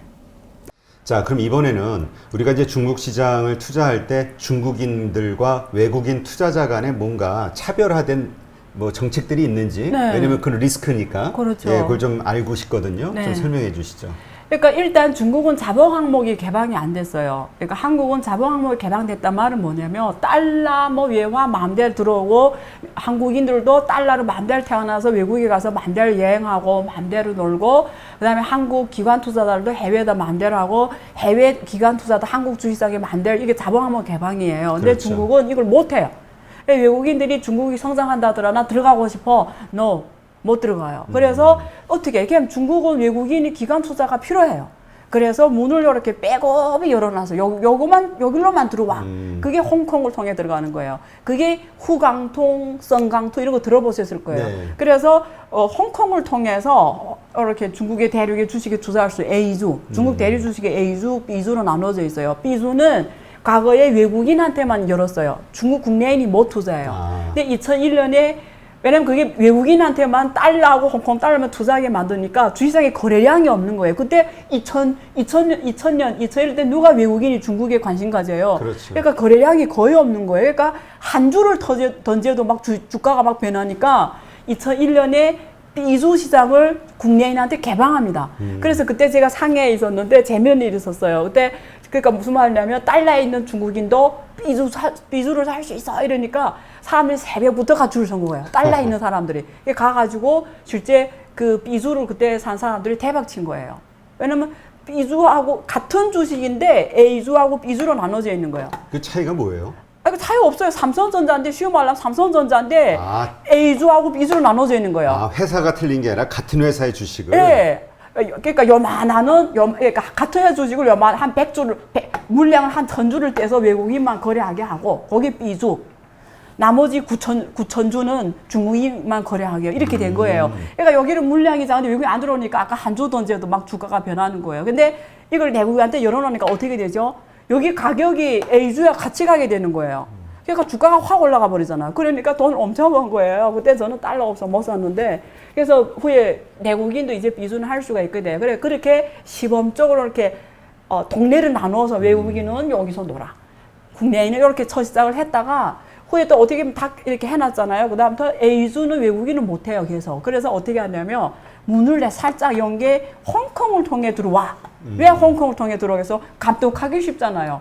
홍콩에서 왔다 갔다 하는 건 다 외국 애들이네. 이것만 모니터링 하면 되는 거예요. 네. 그렇지 않으면 왈 열어놓으면 한국의 IMF 외화 위기 맞을 수가 있는 거예요. 그렇죠. 돈이 다 나가버리면. 그래서 이렇게 처음에는 3천억 위안, 이렇게 뭐, 한도를 줬어요. 그 한도 내에서만. 투자 한도. 네, 한도. 근데 지금은 작년부터 다 풀어놨어요. 이제 마음대로 해. 그게 무슨 뜻이죠?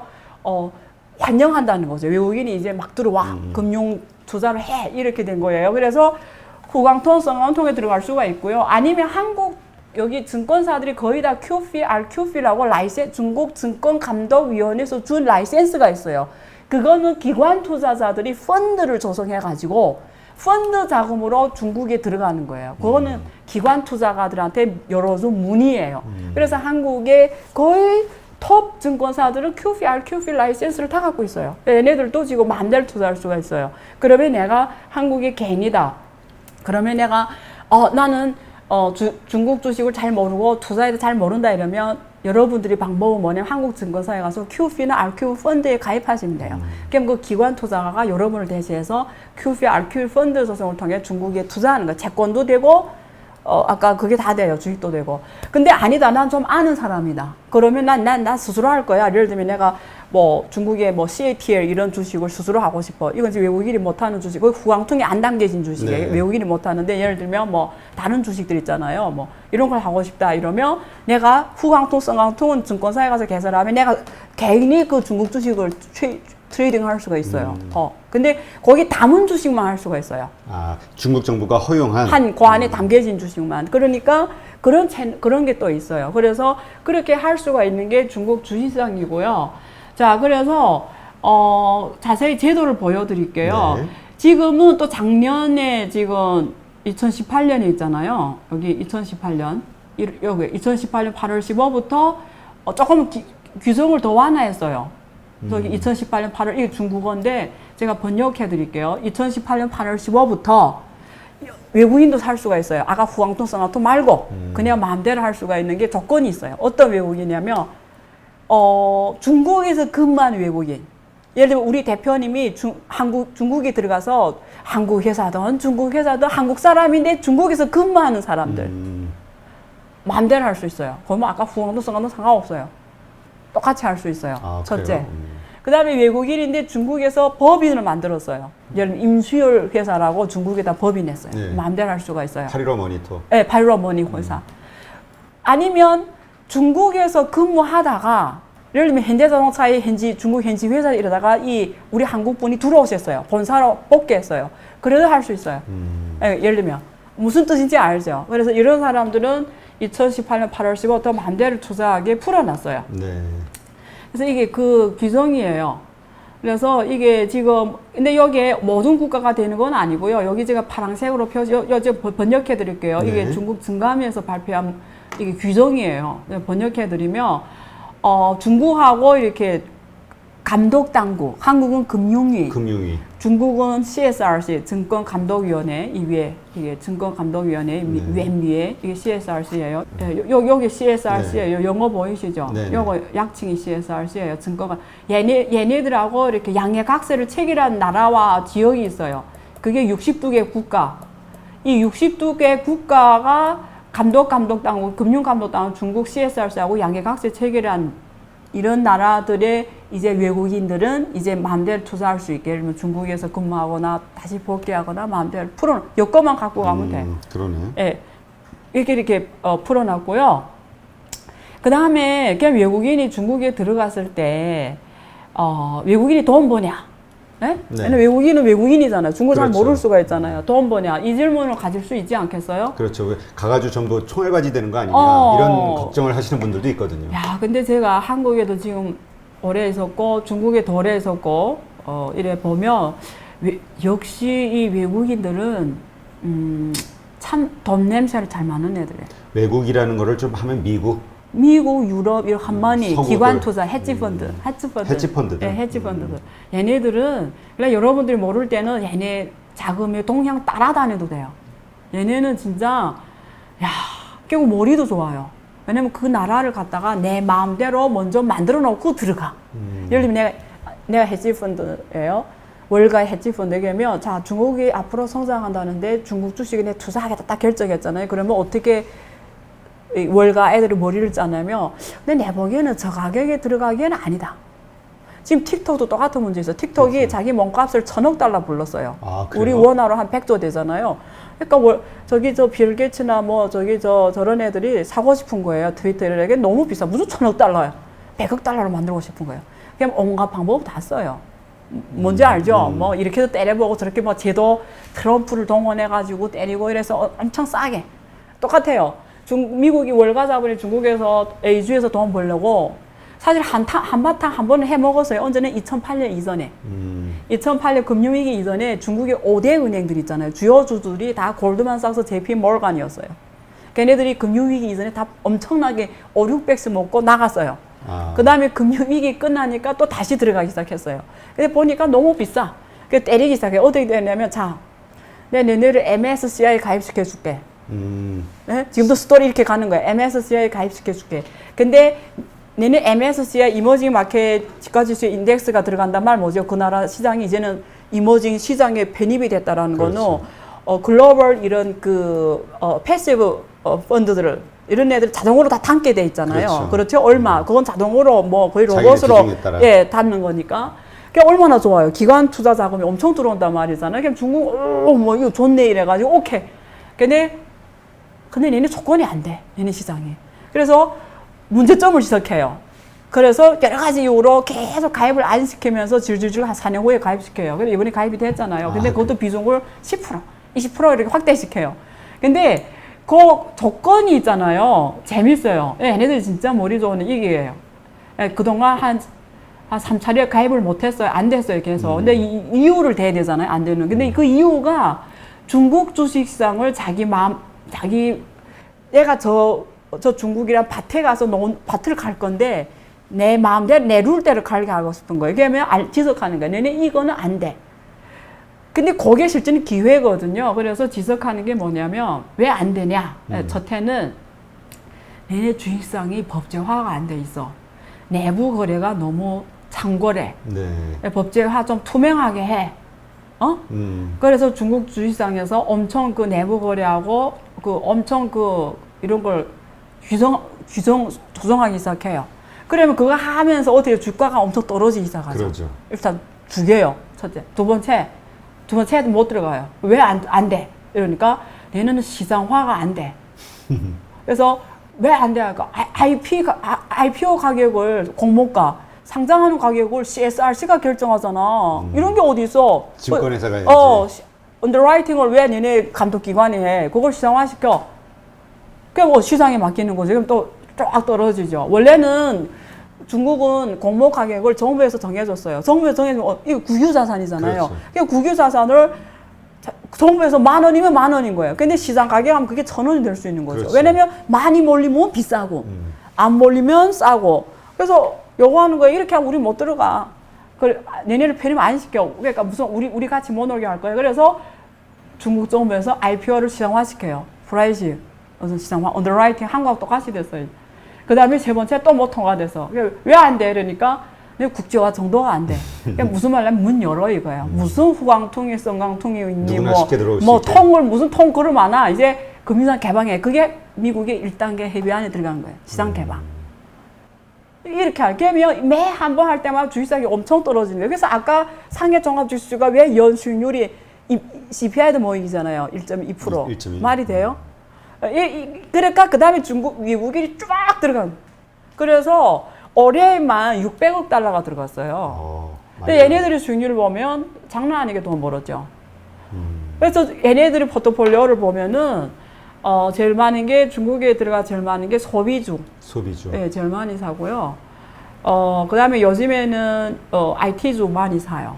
중국에서 지금 돈 벌 게 두 개밖에 안 남았어요. 인터넷하고 금융이에요. 인터넷과 금융. 네, 그래서 월가 자본은 지금 금융으로 왕창 해먹으려고 하는데 저 트럼프가 지금 자기가 지금 어쨌든 11월에 당선이 돼야 되잖아요. 11월 후에 또 어떻게 될지 몰라요. 근데 어쨌든 지금 그런 상황입니다. 네, 그렇군요.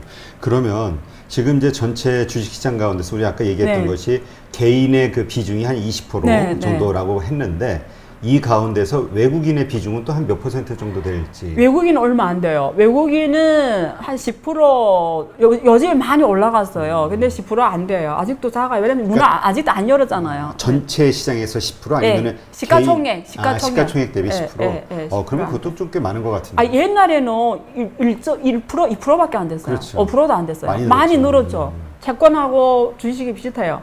그래서 근데 그게 얼마나, 또 이 얘기하면 되게 길어지는데 간단하게 말씀드리면, 그거 잘 아시잖아요. 이렇게 똑같은 명품이 있잖아요. 네. 미국 가면 제일 싸요. 미국, 유럽이 싸잖아요. 우리가 유럽 여행 가면 명품을 엄청 사오잖아요. 그렇죠. 이태리나 가거나 이러면. 가면 저는 월급에 막 2달 월급 쳐놓고 오는데, 외국 가면 싸잖아요. 네. 근데 중국 가면 명품이 제일 비싸요. 중국 가서 뭐 공항에서 면세점에서 명품 사면 안 돼요. 바가지예요. 한국도 인천공항이 비싸요. 외국에 비해서 명품이 똑같은 명품인데 루이비통 똑같은 건데 더 비싸요. 한국 이머징 국가의 면세점은 명품이 비싸요. 저 선진국은 면세점 가면 되게 싸잖아요. 근데 주식도 똑같아요. 중국 주식인데 분명히 중국 주식인데 중국 개인들이 더 비싸게 사요. 그게 무슨 말이냐면 홍콩의 중국 주식은 보통 홍콩 동일한 여기 시노팩 석유 회사잖아요. 네네. 뭐 동일한 모태주 예를 들면 동일한 뭐 중국의 뭐 이런 철도 회사 동일한 A주인데 A주, B주, H주 이렇게 나눠져 있어요. 네. H주는 뭐냐면 동일한 주식인데 홍콩에 상장했을 경우에 이름을 H라고 적어요. 그래서 동일한 삼성전자인데 A주도 있고 B주도 있고 홍콩에 상장한 H주로 나눠져 있는 거예요. 그러니까 이 회사가 1억 주 주식을 발행했어요. 그럼 그 중에 5천만 주는 중국 A주에서 유통이 되는 거고 네. 그 중에 2천만 주는 홍콩에서 유통이 되면 H주라고 해요. 나머지는 B주면 뭐 삼천은 B주 이렇게 나눠져 있는 거예요. 네. 근데 웃기는 게 동일한 삼성전자 주식인데 주가가 다 다른 거예요, 세상이. 네. 근데 A주가 제일 비싼 거예요. 동일한 주식인데. 그러니까 예를 하나 들면 여기 시노팩이 예를 들면 2008년에 공모를 해요. 네. 근데 이게 중국 국내에서는 16.7위안에 공모했어요. 아, 이게 원화로 2천 좀 안 돼. 2천. 원화로 2천, 한 주당 2천. 한 주당 2,000원. 근데 홍콩에는 1 홍콩 달러, 위안화로 8위안 1,000원. 동일한 주식인데. 똑같은 액면가로. 예, 예. 근데 와. 그거 아세요? 제가 오늘은 안 갖고 왔는데 그거는 홈페이지가 바로 확인할 수 있어요. 16분의 1. 만약에 여러분들이 투자하는 주식이 중국 A주도 있고 아까 말 동일한 삼성전자 주식인데 A주도 있고 H주도 있고 B주도 있고 이래 있잖아요. 그러면 동일한 주식 회사 주식이잖아요. 그렇죠. 무조건 싼 거 사야 돼요. 그러면 홍콩으로 가야겠네. 근데 왜 그럼 질문이 있을 거예요. 네. 아, 왜 동일한 주식인데 홍콩은 쌉니까? 왜 중국은 더 비싸요? 답이 아주 간단해요. 홍콩의 주요 투자자는 기관 투자자예요. 아까 기관 투자 어떻게 투자한다죠? 밸류에이션하고 투자하는 거예요. 맹목적인 투자하네. 근데 중국의 주식상은 주로 누가 투자하죠? 개인들이 트레이딩 하잖아요. 투기잖아요. 그러니까 얘네는 뭐 가치고 뭐이고 관심 없어. 그냥 단타. 그러니까 거래량이 막 올라가니까 주가가 높은 거예요. 그렇죠. 그렇죠. 그래서 이게 주요 메인 투자자 계층이 다른 거예요. 그래서 홍콩 주식이 더 싸요. 그래서 제가 옛날에 박사 공부할 때 홍콩주하고 한국에 상장한 중국 주식이 있어요. 중국 주식 똑같은 기업이 주식인데 한국에 상장한 주식 우리가 K주라고 해요. 중국 K주? 주식이 한국에 상장 K주. 근데 그 주식이 홍콩에도 상장했어요. H주가 있잖아요. 제가 K주하고 H주 제가 차익 거래했잖아요. 그걸 제가 안정적으로 돈 벌어요. 안 잃어요. 하나는 사고 하나는 팔고. 어디서 산다? 동일한 주식인데 싼 거 무조건 사는 거죠. 그럼 항상 한국이 쌌어요. 한국이 왜 싼지 알아요? 한국 사람들이 중국 주식을 안 좋아하거든요. 중국을 싫어하거든요. 그래서 한국의 동일한 중국 주식인데 쌌어요. 항상 K주가. 그럼 제가 한국에서 살고 그 주식을 원주로 바꿔서 홍콩에서 파는 거예요. 그러니까 지금 제가 질문 드리고 싶었던 네. 게 보통 차익 거래가 된다는 거는 네. 제가 지금 이제 예를 들면 지금 말씀하신 대로 네. 한국에서 주식을 샀어요. 네. 그럼 이제 이걸 홍콩에서 팔려면 네. 그 과정이 어떤 과정? 차익 거래를 위한. 아, 증권사에서 다 해줘요. 그러니까 HTS 개설하잖아요, 증권사. 이게 그게 그렇게 채널을 만들어줘요. 여기서 사고 팔게. 단지 기간이 한 일주일씩 걸렸어요. 지금 다 상장 폐기되고 없어져서 못 하는데 그게 한 일주일이 걸리면 환도 바꿔야 되고 뭐 그렇지. 거기 또 원주로 바꿔야 되고 이래 시간이 걸려요. 여기는 ADR, KDR이 상장돼 있고 한국에 대부분 원주로 상장돼서 좋았어요. 여기 KDR이 아니라 그때는 대부분 원주로 상장돼서 바로 팔 수가 있었어요.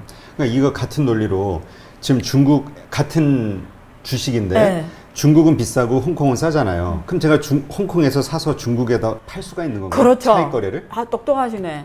아니요. 저하고는 오래 같이 한 보람이 있네요. 그거 알려면 한 2,000위안을 주셔야 되는데 너무 공짜로 드시려고 제가 하네. 안주를 정말 기가 막힌 걸로. 그렇죠. 그래서 아까 말했죠. 무조건 싼 거 사야죠. 그래서 요즘에 여러분 그 들어가 확인하세요. 똑같은 주인데 홍콩주가 무조건 사요. 싸요. 그래서 제가 그걸 언더프라이싱으로 지표를 만들었어요. H주 가격 대비 중국 A주 가격. 그걸 포트폴리오를 짜면은 상위 10개, 뭐 오버밸류 된 거 팔고 저평가된 거 사고 이러면 거의 손실 없이 돈 벌 수 있죠. 이런 거는 비법이니까 깊이 묻지 마세요. 그래도 자꾸 묻고 싶어지는데. 알고 싶죠? 네. 궁금해요? 네. 지금 그거는 다음에 좀 더 깊이 네. 들어가는 걸로 네. 하고요. 네. 일단 오늘은 이제 전체적으로 오케이. 예, 가벼운 타입으로 네. 좀 네. 진행을 네. 할게요. 네. 알겠습니다. 그럼 이 정도로 네. 해가지고 기관과 외국인과 중국인 간의 이 네. 차별점, 그러니까 네. 투자와 관련해서 좀 그 차별화되는 네. 그 조건들에 대해서 이제 살펴본 걸로 그렇죠. 예, 마무리를 하겠습니다. 네. 네, 그러면 이번에는 그 중국 주식 시장의 종류가 좀 여러 개가 있잖아요. 뭐 지금 얘기하셨던 심천, 뭐 상해, 홍콩, 그다음에 요새 또 화제가 되고 있는 커창판, 네. 좀 특징들에 대해서 좀 알려주세요. 네. 일단 여기 그 커창반이 있잖아요. 네. 커창반이 상해 거래소 안에 있어요. 아. 상해 거래소 안에 전문 성장주만 상장시킨 거. 이건 기술만 있으면 상장시켜요. 이번에 그 중신国际 SMIC 중국의 파운드리 업체, 미국의 대만의 TSMC 세계의 제일 강한 반도체에서 파운드리 업체잖아요. 중국에 SMIC가 있거든요. 그 회사가 거창반이 19일 만에 상장했어요. 19일. 중국에서부터 상해 거래소에 상장하려면 3년 넘게 걸렸거든요. 네. 줄을 서야 되거든요. 근데 이 거창반은 기술만 있으면 상장시켜서 그 다음에 심천에는 또 거창반 같은 거래소가 있어. 나스닥 같은 그게 차스닥, 창예반, 창업판이라고 있어요. 그래서 여러분 정리해드리면 상해 거래소의 그로스 주의를 보려면 거창반의 주식이 거창반. 많다. 심천 거래소의 주의, 그로스를 보려면 성장을 보려면 창업판에 있다. 근데 거창반이 지금 더 많다. 이렇게 말씀드리고 그 다음에 홍콩도 중국이잖아요. 그래서 홍콩 시장에는 좋은 주식들 많이 갖다 텐센트라든가 이런 애들 그런 애들이 많다. 그래서 일단 이렇게 정리해드리고요. 네. 자, 그 다음에 섹터에 관심 갖잖아요. 네. 자, 그럼 어떤 섹터를 해야 되냐? 예? 그렇죠. 왜냐면 이제까지 그 수익률을 네. 과거 5년을 보니까 네. 내수주, 소비주 네. 이걸로는 그렇게 큰 수익을 못 봤잖아요. 그렇죠. 네. 네. 그래서 이거는 케이스 바이 케이스예요. 제가 항상 여기서 미리 말씀드리거든요.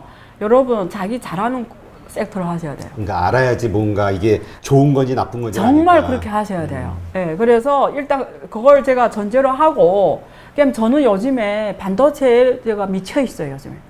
제가 요즘에 제가 화학공정학과 나왔잖아요. 원래 공대 쪽이 친숙해요. 그래서 전에 뭐 옛날에 비트코인도 그렇고 프로그래밍 할 정도로 깊이해요. 맞아요. 공부를. 그때 프로그램 예, 짜셨다고 예. 했죠. 그래서 그 자기가 아는 섹터를 해라는 거고요. 그래서 저는 중국 경제의 미래를 알려고 보니까 지금 중국하고 미국 간에 기술 패권 싸움 하고 있잖아요. 네, 그래서 그렇죠. 중국의 미래는 중국의 기술이 어느 만큼 국산화가 가능하냐 결정이 돼요. 근데 미래 산업의 5G, 빅데이터, IoT 산업 핵심이 반도체가 공업이 쌀이라고 하잖아요. 그 정도로 반도체 국산화가 되냐 안 되냐가 되게 중요해요. 네. 기술. 그래서 결국은 제가 어디 가서 전망할 때 이렇게 반도체를 알고 말하지 않으면 굉장히 신뢰할 확률이 높겠더라고요. 그래서 내가 반도체 생태계 전반을 제대로 알고 해야 되더라고요. 정말 전문가 수는. 그래서, 예. 그래서 내가 생태계 전반에 대해서 지금 요즘에 미쳐 있거든요. 그래서 하나하나 공부하고 열심히 하고 있어요. 그래서, 반도체 섹터 예를 들어 말씀드릴게요. 그 전에 미국에 상장한 요즘에 제일 이슈가 되는 게 언택이잖아요. 언택, 예. 줌. 요즘에 줌을 많이 쓰잖아요. 줌이 그렇죠. 이렇게 많이 올랐어요. 상당히 가파르게 올랐네. 네. 자, 그러면 내가 투자를 하는 미국에 상장했으니까 한국 사람 할 수가 있잖아요. 네. 자, 투자를 한다을 때 질문 내가 해도 되나 안 되나? 많은 전문가들이 앞으로 은퇴 사회가 오고 뭐 이런 애들이 크게 성장한다는 그로스를 볼래, G를 볼래. 자, 그러면 지금 여러분 지금 여기에 가격이 왔어요. 네. 그러면 이때에 비하면 이게 얼마 지금 비싸졌어요. 네, 많이 비싸죠. 그렇죠? 예. 그럼 자, 들어가야 되나 말아야 되나 질문. 들어가야 돼 말아야 돼. 우리 대표님이면 내 줌에 관심 가져. 이거 앞으로 된다더라. 언택이라더라. 질문 들어갈 거예요, 말 거예요? 지금? 네. 지금 안 들어갈 거예요. 근데 이유가 뭐예요? 근거.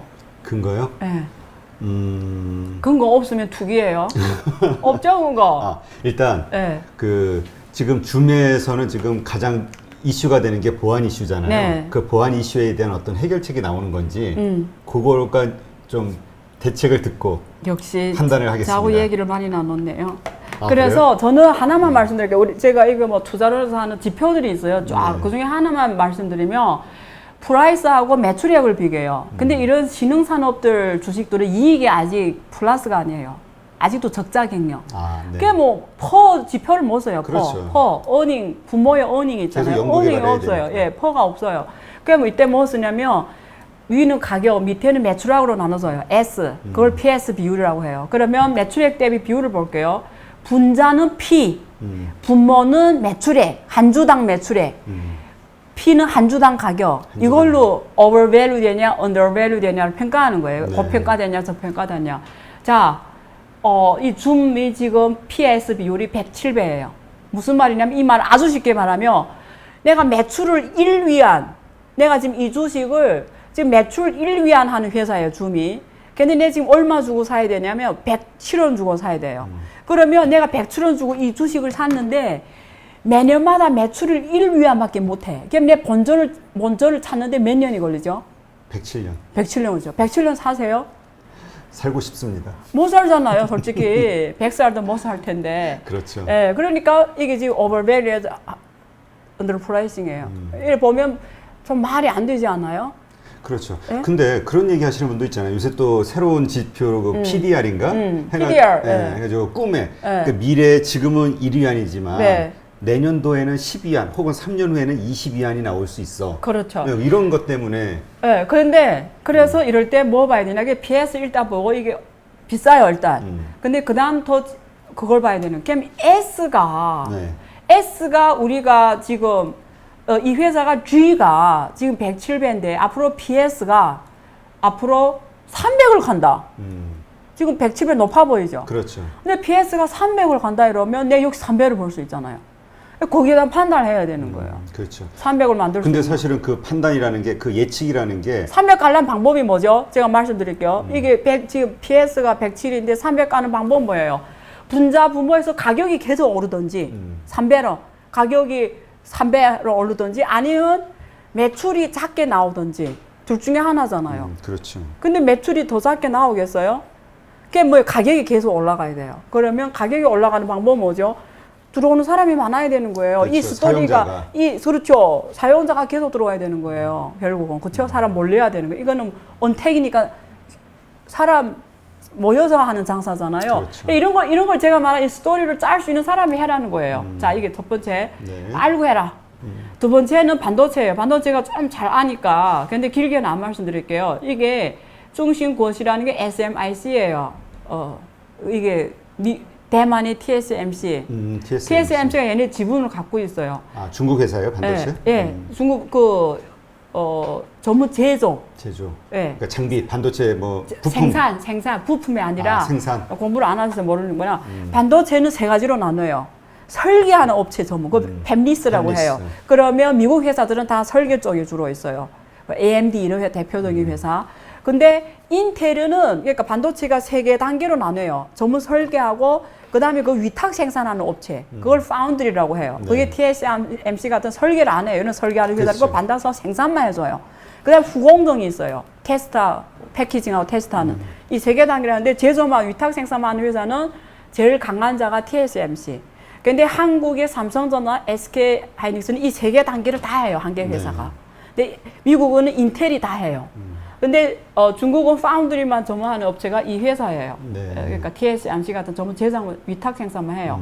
얘네들이 지금 주가가 지금 2019년 1년 전에 대비해서 지금 얼마 올랐어요? 그때 8위안이었죠. 네. 지금 46위안이에요. 와. 지금 한 5배? 5배, 좀 58이 46배? 6배 좀 안 되게 올랐죠. 1년 만에. 보이시죠? 네? 엄청 올랐네요. 자, 그럼 질문. 지금 SMIC에 투자해야 돼요, 말아야 돼요? 지금. 네. 우리가 이게 이게 그림이 잘 안 보여서 미안한데 네. 여기에 월로 보여드리는 거잖아요. 네. 이게 좀 곡선이 이게 되게 긴 거예요.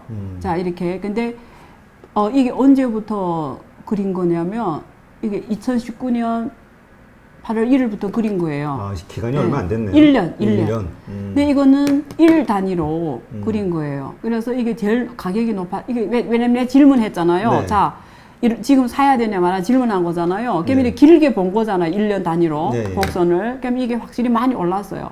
보이시죠? 네. 근데 일로 볼게요. 이게 제일 비쌀 때 언제 올해야 이거 올해. 요 곡선은 올해 곡선이에요. 올해.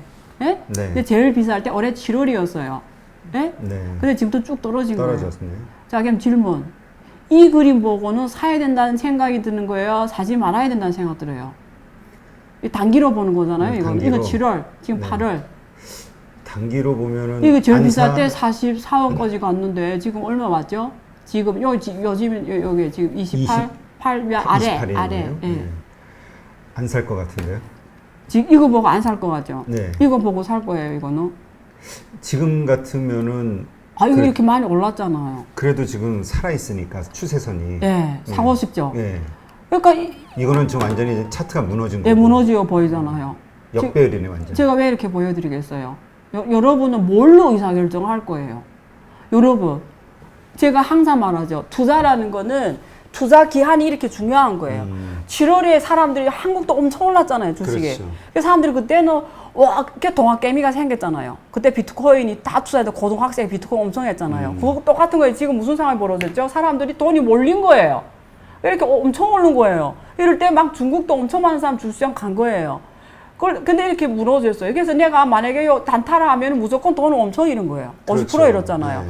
근데 내가 여기에서 1년을 들어왔으면. 갖고 가면 돈을 엄청 번 거잖아요. 그렇죠. 지금 뭘 말씀드리는 거예요, 제가? 투자 기간을 말씀드리는 거, 수익률이 하늘과 땅 차이죠. 그렇죠. 그래서 제가 지난번에 말씀드렸잖아요. 단기 예측이 쉬워요, 장기 예측이 쉬워요. 장기 예측이 쉽죠. 확률이 더 높죠. 그래서 제가 나한테, 그러니까 주식 투자하거나 자산 투자할 때 제일 중요한 게 투자 기간과 목표 수익률이에요. 그래서 내가 예를 들면 내가 목표 수익률이 20%다 하면은 더 어릴 걸 알면서도 팔 수 있어야 돼요. 그리고 손절 수익률도 있어야 돼요. 손절 내가 5%만 떨어지면 난 무조건 팔 거야. 이것도 확실히 있어야 돼요. 5% 떨어지는데 돈이 아까워 본전 생각해서 안 파는 거예요. 그 또 20% 떨어졌어. 더 아깝죠. 안 팔아. 타야지. 그래 마지막에 물 타는 거예요. 그게 또 마이너스 50 갔어. 그럼 더 가슴이 아파. 마지막에 본전가 다 잃는 거예요. 그렇게 하면 안 돼요. 원칙을 정해야 돼. 난 마이너스 5% 무조건 던진다. 20%면 무조건 판다. 수익률 20. 이렇게 보세요. 마이너스 5%때 던지잖아요. 20%에 던지면 내가 평균 수익률이 얼마야? 15%. 그럼 나는 지는 게임을 안 하는 거야. 이게 중요하다는 말씀을 드리기 위해서 보여준 거고요. 아니면 워린 버핏처럼 그냥 보유. 그냥 보유하면 상장편이 될 수도 있잖아요. 그렇게 하지 말고 이 SMIC 사장보다 더 잘 알아야 돼. 나처럼 반도체를 앉아서 공부를 해야 되는 거죠. 그렇죠. 적어도 1년, 3년을 연구해야 되는. 그리고 내가 ICMC 사장 가서 교육시킬 정도로 잘하는 거죠. 그러면 여러분 백전백패.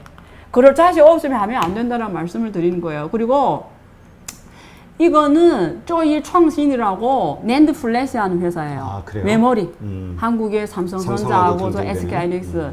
얘네 위탁 생산을 얘네들 해줘요. 중심고지가. 얘네는 좀 기술이 낙후하지만 우리가 이 첨단 디바이스가 다 첨단을 쓰는 게 아니 여러분 저기 저 핸드폰 파는 가게에 가서 스마트 핸드폰 제일 비싼 것도 있지만 지금 20만 원 엄청 싼 게 있잖아요. 그렇지. 거기에 들어가는 부품은 뭐냐면 얘네들 이 SMIC하고 이 쪼이创신 이런 애들 충분히 해낼 수가 있어요. 얘네들 이런 걸로 돈 버는 애들이에요. 근데 한국은 인구가 50만 명밖에 없으니까 돈이 안 되지만 중국은 저 농촌에 6, 7억이 지금 한국 핸드폰 가게에서 20만 원은 핸드폰을 써요.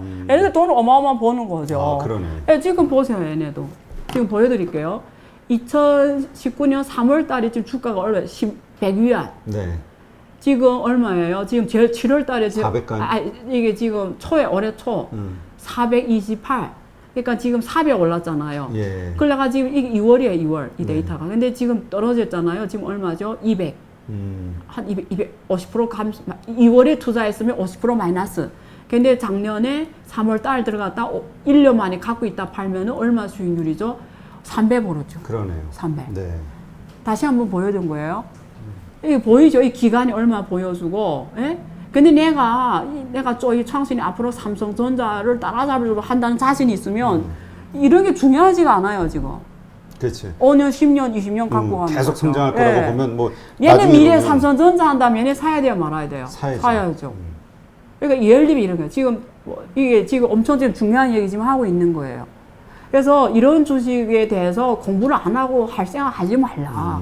난 지금 이런 주식을 앉아서 연구할 뿐만 아니라 반도체 공정, 생태계, 기술 누가 갖고 있는지, 그 생태계가 어떻게 서로 먹이사슬로 연결되어 있는지, 중국이 과연 국산화할 수가 있는지, 한다면 얼마 시간이 걸릴 건지, 앞으로 3년, 5년, 10년 이런 게 중요한 거예요. 이거는 중국 국가의 운명을 결정하고 또 중국이 만약에 삼성전자를 얘네들 대체한다 했을 때 한국 뭐 먹고 살 거예요? 한국은 끝이에요. 한국 반도체 죽으면 그래서 내가 반도체 연구하는 거예요. 반도체를 알므로써 한국의 국가의 운명도 알 수 있고 중국의 국가의 운명도 알 수 있고 미국하고 중국이 싸웠을 때 승자는 누구냐를 알 수가 있어요. 근데 내가 반도체를 모르고는 이 답을 찾을 수가 없더라고. 그래서 반도체가 국산화할 수 있냐는 정말 중요해요. 요즘에 화웨이를 거의 죽여버리잖아요, 미국이. 그렇죠. 완전히 죽게 생겼잖아요. 지금 뭐 화웨이가 네, 지금 어렵죠. 완전히. 근데 삼성전자는 얼마나 땡큐예요. 화웨이를 알아서 죽여버리니까 지금 그렇죠. 5G 핸드폰은 화웨이하고 삼성전자가 각자 33%씩 해요. 둘이 비까. 근데 미국에서 죽여버려. 구글을 소프트웨어를 못 심게 해 거기다. 그럼 삼성전자는 유럽에서 막 나는 거죠. 그런데 주가는 왜 빠질까요? 더 빠져야죠. 더 빠져라 하는 그래야 거예요. 이제 저가에 매수하니까. 네, 저는 삼성전자로 재미로 본 사람이 돼서. 네, 그렇군요. 그러니까 이런 식으로 우리가 생각을 하고 네. 그 업에 대해서도 그러니까 네. 섹터나 그 기업에 대해서 아주 정확하게 알아야지 그렇죠. 되는데 일반적으로 아까 우리 그 중국 투자자 돈 못 버는 거의 몇 프로였죠? 50%? 60%? 60%. 60%. 뭐 한국도 비슷할 거고. 네. 보통 증권사에서 이거 목표 주가 얼마야? 앞으로 괜찮아? 네. 그러면 그냥 네. 이렇게 산단 말이죠. 이게 네. 이제 잘못됐다는 네, 얘기인 네, 거죠. 네. 이렇게 공부해서 제대로 알고 자기만의 원칙과 투자, 네. 원칙과 매수 매도 원칙을 가지고 이제 해야 중국에서도 돈을 벌 수가 있다. 저는 마지막으로 한 번 더 말씀드릴게요. 제가 중국 투자해라 말은 아니에요. 제가 지금 말씀한 모든 것들이 투자의 원칙. 원칙이에요. 미국, 중국, 한국 뭐 어디 원하는 곳 당신이 원하는 거 하되 알고 해라는 거예요. 항상 하는 말이지만. 네. 그리고 누구 전문가 말 듣지 마세요. 네. 내가 전문가가 그렇죠. 되자. 그러니까 전문가들의 말을 들어서 네. 그걸 내 바탕으로 걸로 만들어. 확인을 해서 나의 비결로, 그렇죠. 나의 무기로. 그러니까 가끔 댓글 보면 이런 말 해가지고 샀는데 떨어졌어요. 이런 그거는 거는 당신의 정말 잘못입니다. 그 전문가를 욕하지 마세요. 예, 네. 이런 거는 정말 투자자가 가지면 안 되는 절대 안 자세인 되죠. 거죠. 네, 네. 예, 공부하시는 거. 네. 예, 하여튼 투자에 성공하시려면 이러한 것들을 꼭 네. 확인하시는 게 좋을 것 같습니다. 네. 자, 그럼 이번엔 네. 이제 한국의 개인들이 이제 중국의 주식에 이제 투자를 한다고 했을 때 네. 어떤 전략을 가지고 접근해야 우리가 성공할 수 있을지, 돈을 벌 수 있을지 네. 예, 좀 알려주세요. 네, 네. 뭐 저도 사실 뭐 알려줄 자격이 안 되지만 그냥 재미로 봅시다. 네. 그 일단은 기간이 아까 중요하다고 계속 말씀드렸잖아요. 네. 그래서 중국의 기관 투자가들 봅시다. 제가 기관 투자가들 뭐라고 했죠? 알고 하는 애들. 그러니까 우리가 개인이니까 기관 선수들을 좀 보자 이거예요. 그래서 중국의 기관 투자가들은 중국 주식시장에서 어떻게 하냐를 보여드릴게요. 네. 그래서 지금 보시면 자, 이 도표를 보시면 중국 기관 투자가들이 30% 이상이 3년을 갖고 가요. 네.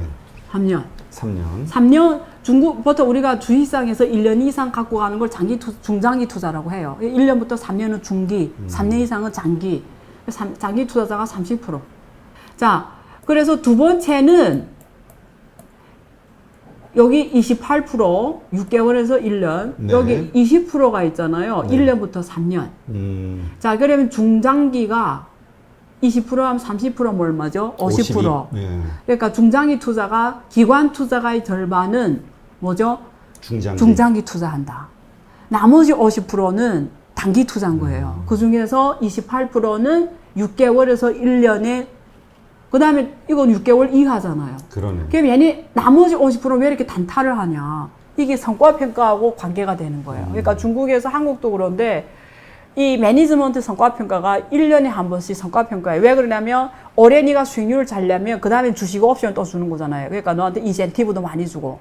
기관 투자가들이 매니저로 인센티브로 돈 벌어요. 그러다 그렇지. 보니까 단타 성과가 중요해요. 그래서 이 나머지 50은 단타가 중요해요.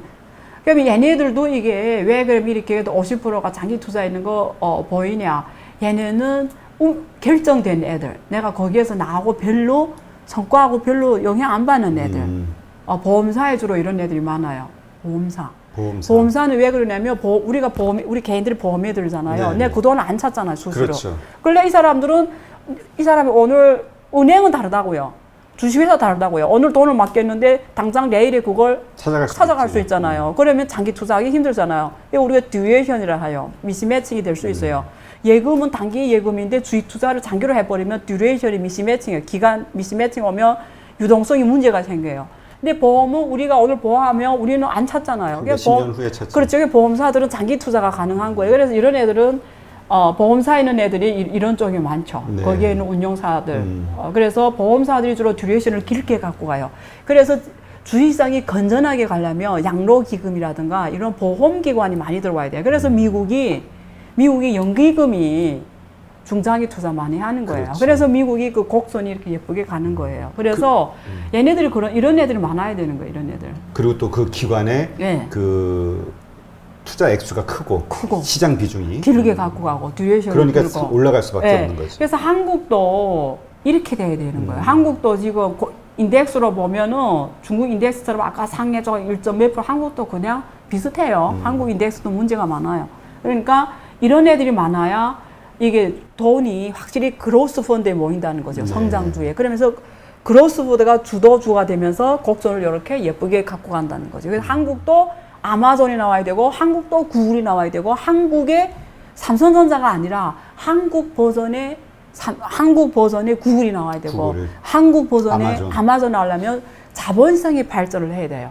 자본성의 발전하려면 이런 듀레이션이 긴 애들, 기관 투자가들, 연극임, 국민연금 이런 애들이 성숙된 투자를 해야 돼요. 그러면 그 운영하는 사람들이 성숙된 마인드와 그 국회에서 국민연금이나 이런 사람들 불러다가 너 왜 수익률이 이렇게 마이너스 났어? 왜 국민들의 돈을 갖다가 이렇게 마이너스 냈어? 이러면 안 돼요. 그렇죠. 왜냐면 예. 모르는 거지. 예, 6개월 모르는 후에 거잖아요. 1년에 근데 올라갈지. 국회에 불려가가지고 왜 국민의 혈세를 갖다가 이렇게 운영해서 막 이렇게 욕하면 안 되는 거예요. 그래서 우리 국회의원들이나 우리 일반 사람들이나 이런 사람 성숙된 투자의식과 연결되는 부분이에요. 그래서 이런 것들이 많아야 그로스 펀드에 도우면서 그 기업이 주도 산업이 뭐가 되죠? 성장 산업이 되는 거예요. 그래서 자본시장의 돈이 리스크 테이킹 하는 돈들이잖아요. 그렇죠. 자본시장 돈. 이거는 주로 성장하는 산업에 몰리면서 국가도 성장하고 투자하는 사람도 돈 벌고 다 돈 버는 거잖아요. 윈윈 게임.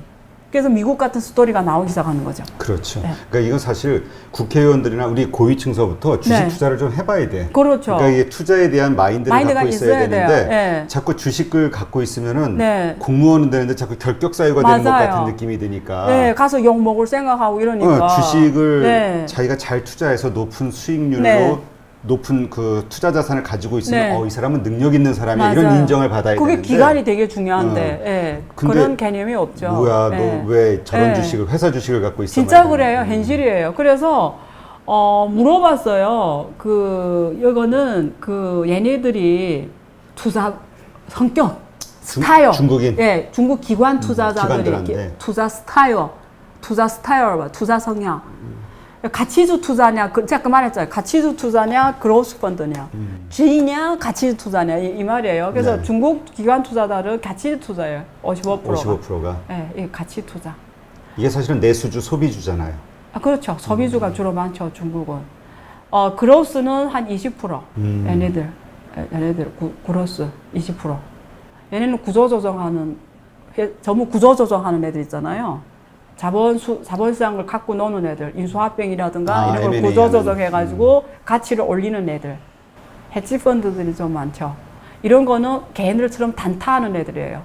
기관 타자들 가운데 6.4%가 단타, 완전. 얘는 기술 곡선을 보고 주로 해요. 차트 보고. 예. 얘네는 단계별로 다르게 하는 애들이에요. 근데 얘네들 주로 중장기. 그래서 합하면 지금 55 스타일, 투자 스타일가 얘네들이 주로 1년 이상 갖고 가는 애들의 스타일이 밸류에이션 가치주 투자 성향이 많다 이거예요. 지금 네. 이 그림 보시면. 네. 네, 그렇군요. 네. 그래서 우리가 이제 이러한 성향을 알고 네. 뭐 개인들이야 뭐 말씀하셨듯이 뭐 네. 막 단타니까 네. 하여튼 이 기관의 성향을 알고 투자 성격을 알고 네. 그러면 이제 우리가 어느 정도로 어떤 네. 식으로 개인들이 투자를 하는 게 유리할까요? 그래서 제 말씀 오해하고 말고 들으세요. 한국인들이. 저는 중국에 와서 중국 투자라 말을 절대 아니에요. 오히려 하지 말라고 저는 말하는 투자이래요. 왜냐면 중국은 다른 나라하고 또 다른 게 그래도 여기 분들이 영어를 잘 하시잖아요. 그러면 미국이나 이런 데서 정보가 많잖아요. 그렇죠. 국내에 커버하는 데도 많고요. 그리고 이런 스타 주식들은 미국에 스타 주식이 많잖아요. 그러면 정보가 정말 많아요. 여러분들은 여러 가지 채널을 통해 책도 많이 나오고 전문가들도 많고 많아요. 근데 중국에 대해서 제대로 분석해 줄 수 있는 전문가들이 미안하지만 많지가 않습니다. 여러분들이 그런 전문가 얘기를 듣고 한다는 거는 투기입니다. 그래서 저까지도 별로 추천하지 않아요. 그럼에도 불구하고 난 겪고 할 거야. 이런 사람들한테만 얘기하는 거예요. 그러니까 오해하지 마시고요. 근데 그러면 이렇게 시작합시다. 저처럼 막 1년, 2년 시간 들고 공부를 하세요. 반도체라도 확실히 어느 섹터 공부하세요. 특히 문과를 졸업하신 분들. 기술을 잘 모르니까. 예, 오히려 더 공부를 해야 돼요. 공대 안 나온 사람들. 그래서 왜냐면 여러분들 어차피 미래를 볼 거 아니에요. 그러면 공부를 확실하게 해라. 그러면 예를 들면 오늘 제 동영상 보고 SMC 해야 되겠네 이러면 안 돼요. 그렇죠. 내가 SMC 사전보다 더 잘 안다라는 공부를 시작해야 돼, 지금부터. 자, 그러면 중국 주식에 관심 갖는 거잖아요. 그럼 어떻게 해야죠? 중국어도 공부하셔야 돼요. 예? 그리고 그 인더스트리도 공부하고, 자, 갈 길이 멀죠? 이럴 자신이 없으면 시작 말라. 자, 그러면, 그럼 너무 어려워요. 그러면 두 가지 방법이 있어요. 하나는 ETF를 하세요. 지금 거창반에 50 ETF가 나왔어요. 아, 그래요? 네. 외국인들도 투자 가능해요? 그거는 기관 투자들을 커버를 할 거예요. 투자. 어차피 시간 문제예요. 그런 걸 하든지 아니면 CSR 굳이 중국에 300. 관심 300 하든지 아까 보셨죠? 7%. 7% 수익률도 낮은 CPI 건 빼면 아니에요. 5%. 예. 그렇게 하든지 ETF는 방법이 있어요. ETF로 돈을 절대 안 잃는 방법이 있어요. 그게 뭐냐면 레버리지하고 인버스를 같이 하시면 돼요. 그러면 거의 손에 안 보게 수익률을 볼 수가 있어요. 그러니까 레버리지 주가 지수가 떨어질 때는 사는 거예요. 올라갈 때는 인버스를 하는 거예요. 그래서 둘이 이 듀레이션 맞게 하고 수력을 맞게 하고 매칭해 가면은 아까 제가 차익거래 했던 것처럼 안전한 수익률을 볼 수가 있어요. 근데 이런 걸 하려면 정말 이건 전문가의 극형 영역이죠. 예, 이런 걸 하려면요. 이렇게 변하지 않은 시장보다 변동성이 큰 시장이 좋아요. 그게 중국은 점점이 변동성이 크다. 이런 거는 이런 주식 투자하기 너무 좋아. 한국하고 같네요. 예. 이렇게 우리가 레버리지하고 인버스를 하려면 변동성이 커야 돼요. 근데 10년이고 20년 주가 지수 안 변하면 못 해요. 어떻게 해요? 그렇죠. 예. 그러니까 이런 투자하기 더 좋은 주식상이에요. 그래서 그런 걸 하든지 아니면 채권을 하든지 아까 말했어요. 오히려 채권이 되게 좋아요. 중국은 단타로 하기는 오히려 채권이 나을 수도 있어요. 그냥 채권은 금리의 변수니까 금리를 잘 읽고 해야 돼. 금리를 올라간다 이러면 우리가 아까 제가 프라이싱 어떻게 했죠? 밑에 부모의 R이 있죠. 이런 건 복잡하게 생각하지 말고 자산의 가격은 금리의 역함수, 역수. 반대로 간다. 역함수 반대로 간다. 금리를 올린다 이러면 딱 첫 번째 주가는 떨어진다. 떨어진다. 그러면 떨어질 때는 사야 돼. 이렇게 생각하시면 돼요. 근데 채권이 좋은 점이 뭐냐면 거기 표면 금리를 주잖아요. 그렇죠. 싸게 사서 기본은 받으니까. 자본 소득도 벌고 표면 금리도 벌고. 결론이 뭐냐면 현금을 절대 갖고 있지 말라. 그러니까 지금은 어차피 그 인플레이션. 자산의 인플레가 네. 엄청나게 벌어지고 있는 네. 상황이니까. 네. 근데 이제 우리가 중국 투자 하시는 분들의 그 논리를 보면은요. 네. 그러니까 말씀하신 대로 미국이라든가 이런 데는 안정적인 성장은 가능하잖아요. 네. 물론 어떤 특별 주들은 네. 또 폭발적인 성장이 가능하지만 네. 그러니까 선진국일수록 모든 시스템이 안정화되어 있기 때문에 돈 벌 구멍이 잘 안 보인다. 네. 그런데 이제 예를 들어서 중국 같은 맞는 경우는 말씀이에요. 예. 변동성이라는 건 그만큼 리스크도 있고 기회도 있다. 뭔가 기회가 있기 하이 리스크, 하이 때문에 리턴. 예. 네. 잘만 찾으면 맥을 찾으면 네. 다른 데서 생각할 수 없는 큰 수익을 얻을 수 있지 않나. 그렇죠. 이것 때문에 중국 시장에 관심을 갖는 거거든요. 그렇죠. 그러면 가세요. 하세요. 아니 그러니까 그래서 이제까지 말씀하신 것들을 네. 바탕으로 우리가 네. 투자에 대한 것을 이제 생각을 해야 되는데 네. 이것이 어려우면 일단 뭐 펀드나 네. ETF 중심으로 저는 이렇게 건의해 드릴게요. 스스로 하지 마시고요. 전문가한테 맡기세요. 근데 한국에서 이런 얘기 하시는 분들도 많아요. 뭐냐면 이제까지 그런 펀드들이 좋은 수익률을 보여줬으면 맞아요. 믿지. 맞아요. 근데 정말 마이너스거든. 아니면 별로 아니든가. 여러분, 저한테 맡기세요. 제가 펀드를 만들면 제가 운영해 드릴게요. 알겠습니다. 하여튼 네. 그래서 우리가 이제 중국 시장에 네. 투자를 그런 기회를 네. 네. 노리고 이제 투자를 한다고 했을 때 어쨌든 이런 네. 전반적인 모든 것들을 알고 네. 이런 바탕 위에서 네. 이제 뭔가 계획을 세워야 되겠네요. 네. 네. 그리고 중국도 역시 그러면 개인들이 다시 한번 복습하는 의미로 근데 또 투자 간단한- 기간을 예, 투자 기간과 예. 만약 굳이 그럼에도 불구하고 나 스스로 할 거야. 그럼 아까처럼 공부를 좀 많이 하시고요. 그럼 시간이 있어야 되잖아요. 언제 출근하면서 애 키우고 그러니까 쉽진 않죠. 저는 좀 셀러리맨들 하기엔 너무 여유 없는 거 아닌가 이런 생각 드는데 굳이 그럼에도 내가 잠을 쪼개면 하겠다면 공부를 많이 하시고요. 절대 전문가 말을 믿지 말고요. 그 사람이 실력이 없다는 게 아니에요. 모르는 거니까 시장은. 모르니까 나의 스토리가 있어, 나의 롤리죠. 지금 만들어야 돼요. 그게 뭐든지 그게 당신이 비결을 만드시고요. 그리고요, 간단한 방법을 아까 제가 차익거래 방법 말씀드렸지만 아니면 외국인 투자자들의 투자 스타일을 좀 따라해도 돼요. 특히 중국에 들어가는 외국 애들 좀 똑똑한 애들이 많아요. 미국 헤지 펀드들. 예, 예. 그런 애들이 중국 주식이 어떤 걸 하는지, 그럼 그거는 소유 구조를 보면 돼요. 오너십. 그 포트폴리오가 예, 나오잖아요. 오너십. 그러면 아까 SMIC 들어가서 누가 갖고 있는지, 얘는 왜 이거 갖고 있을까? 그게 한국 옛날 워린 버핏이 어느 주식사는 막 상한가 그렇죠. 치잖아요. 그거 똑같은 도리인데, 워린 버핏 너무 믿지 마세요. 어쨌든, 왜냐면 워린 버핏 똑똑한 사람들 많으니까. 그래서 좀 다각적으로 보고, 거기에서 나만의 논리와, 나만의 무기와, 나만의 스토리를 만들어라. 네. 네. 하긴 뭐 이렇게 자신이 알고 있어야 네. 여러 가지 변수들이 생겼을 때 판단을 하고 결정을 할 수가 그렇죠. 있는데 그걸 예. 모르면 그렇죠. 이거 뭐지? 그렇죠. 그러다 그냥 소문에 팔고 맞아요. 뭐, 예, 그러면 손해를 항상 크게 돈 보는. 잃어요. 하여튼 공부가 네. 중요하다는 거. 네. 그리고 이러한 시간들이 이제 그런 시작점이 되셨으면 좋겠고요. 네. 앞으로도 뭔가 디테일하고 좀 더 디테일하고 좀 다양한 네. 그런 정보들을 계속 알려드리고 또 정보를 습득하시면서 실력을 키워나가시면 좋을 것 같습니다. 네. 네, 오늘 정말 긴 시간인데 오늘은 우리가 뭘로 버틴 거죠, 안 교수님이? 배고파 죽겠어요, 지금. 그러니까 안 교수님은 모태주, 저는 맛있는 안주. 근데 지금 배고픈 건 어떻게 하죠? 말을 너무 안 했더니 배고프네요. 그럼 뭐 끝나고 잠깐 오케이. 네. 나가서 식사하시죠. 네. 네, 이제까지 안유아 교수님과 함께했습니다. 감사합니다. 감사합니다. 네.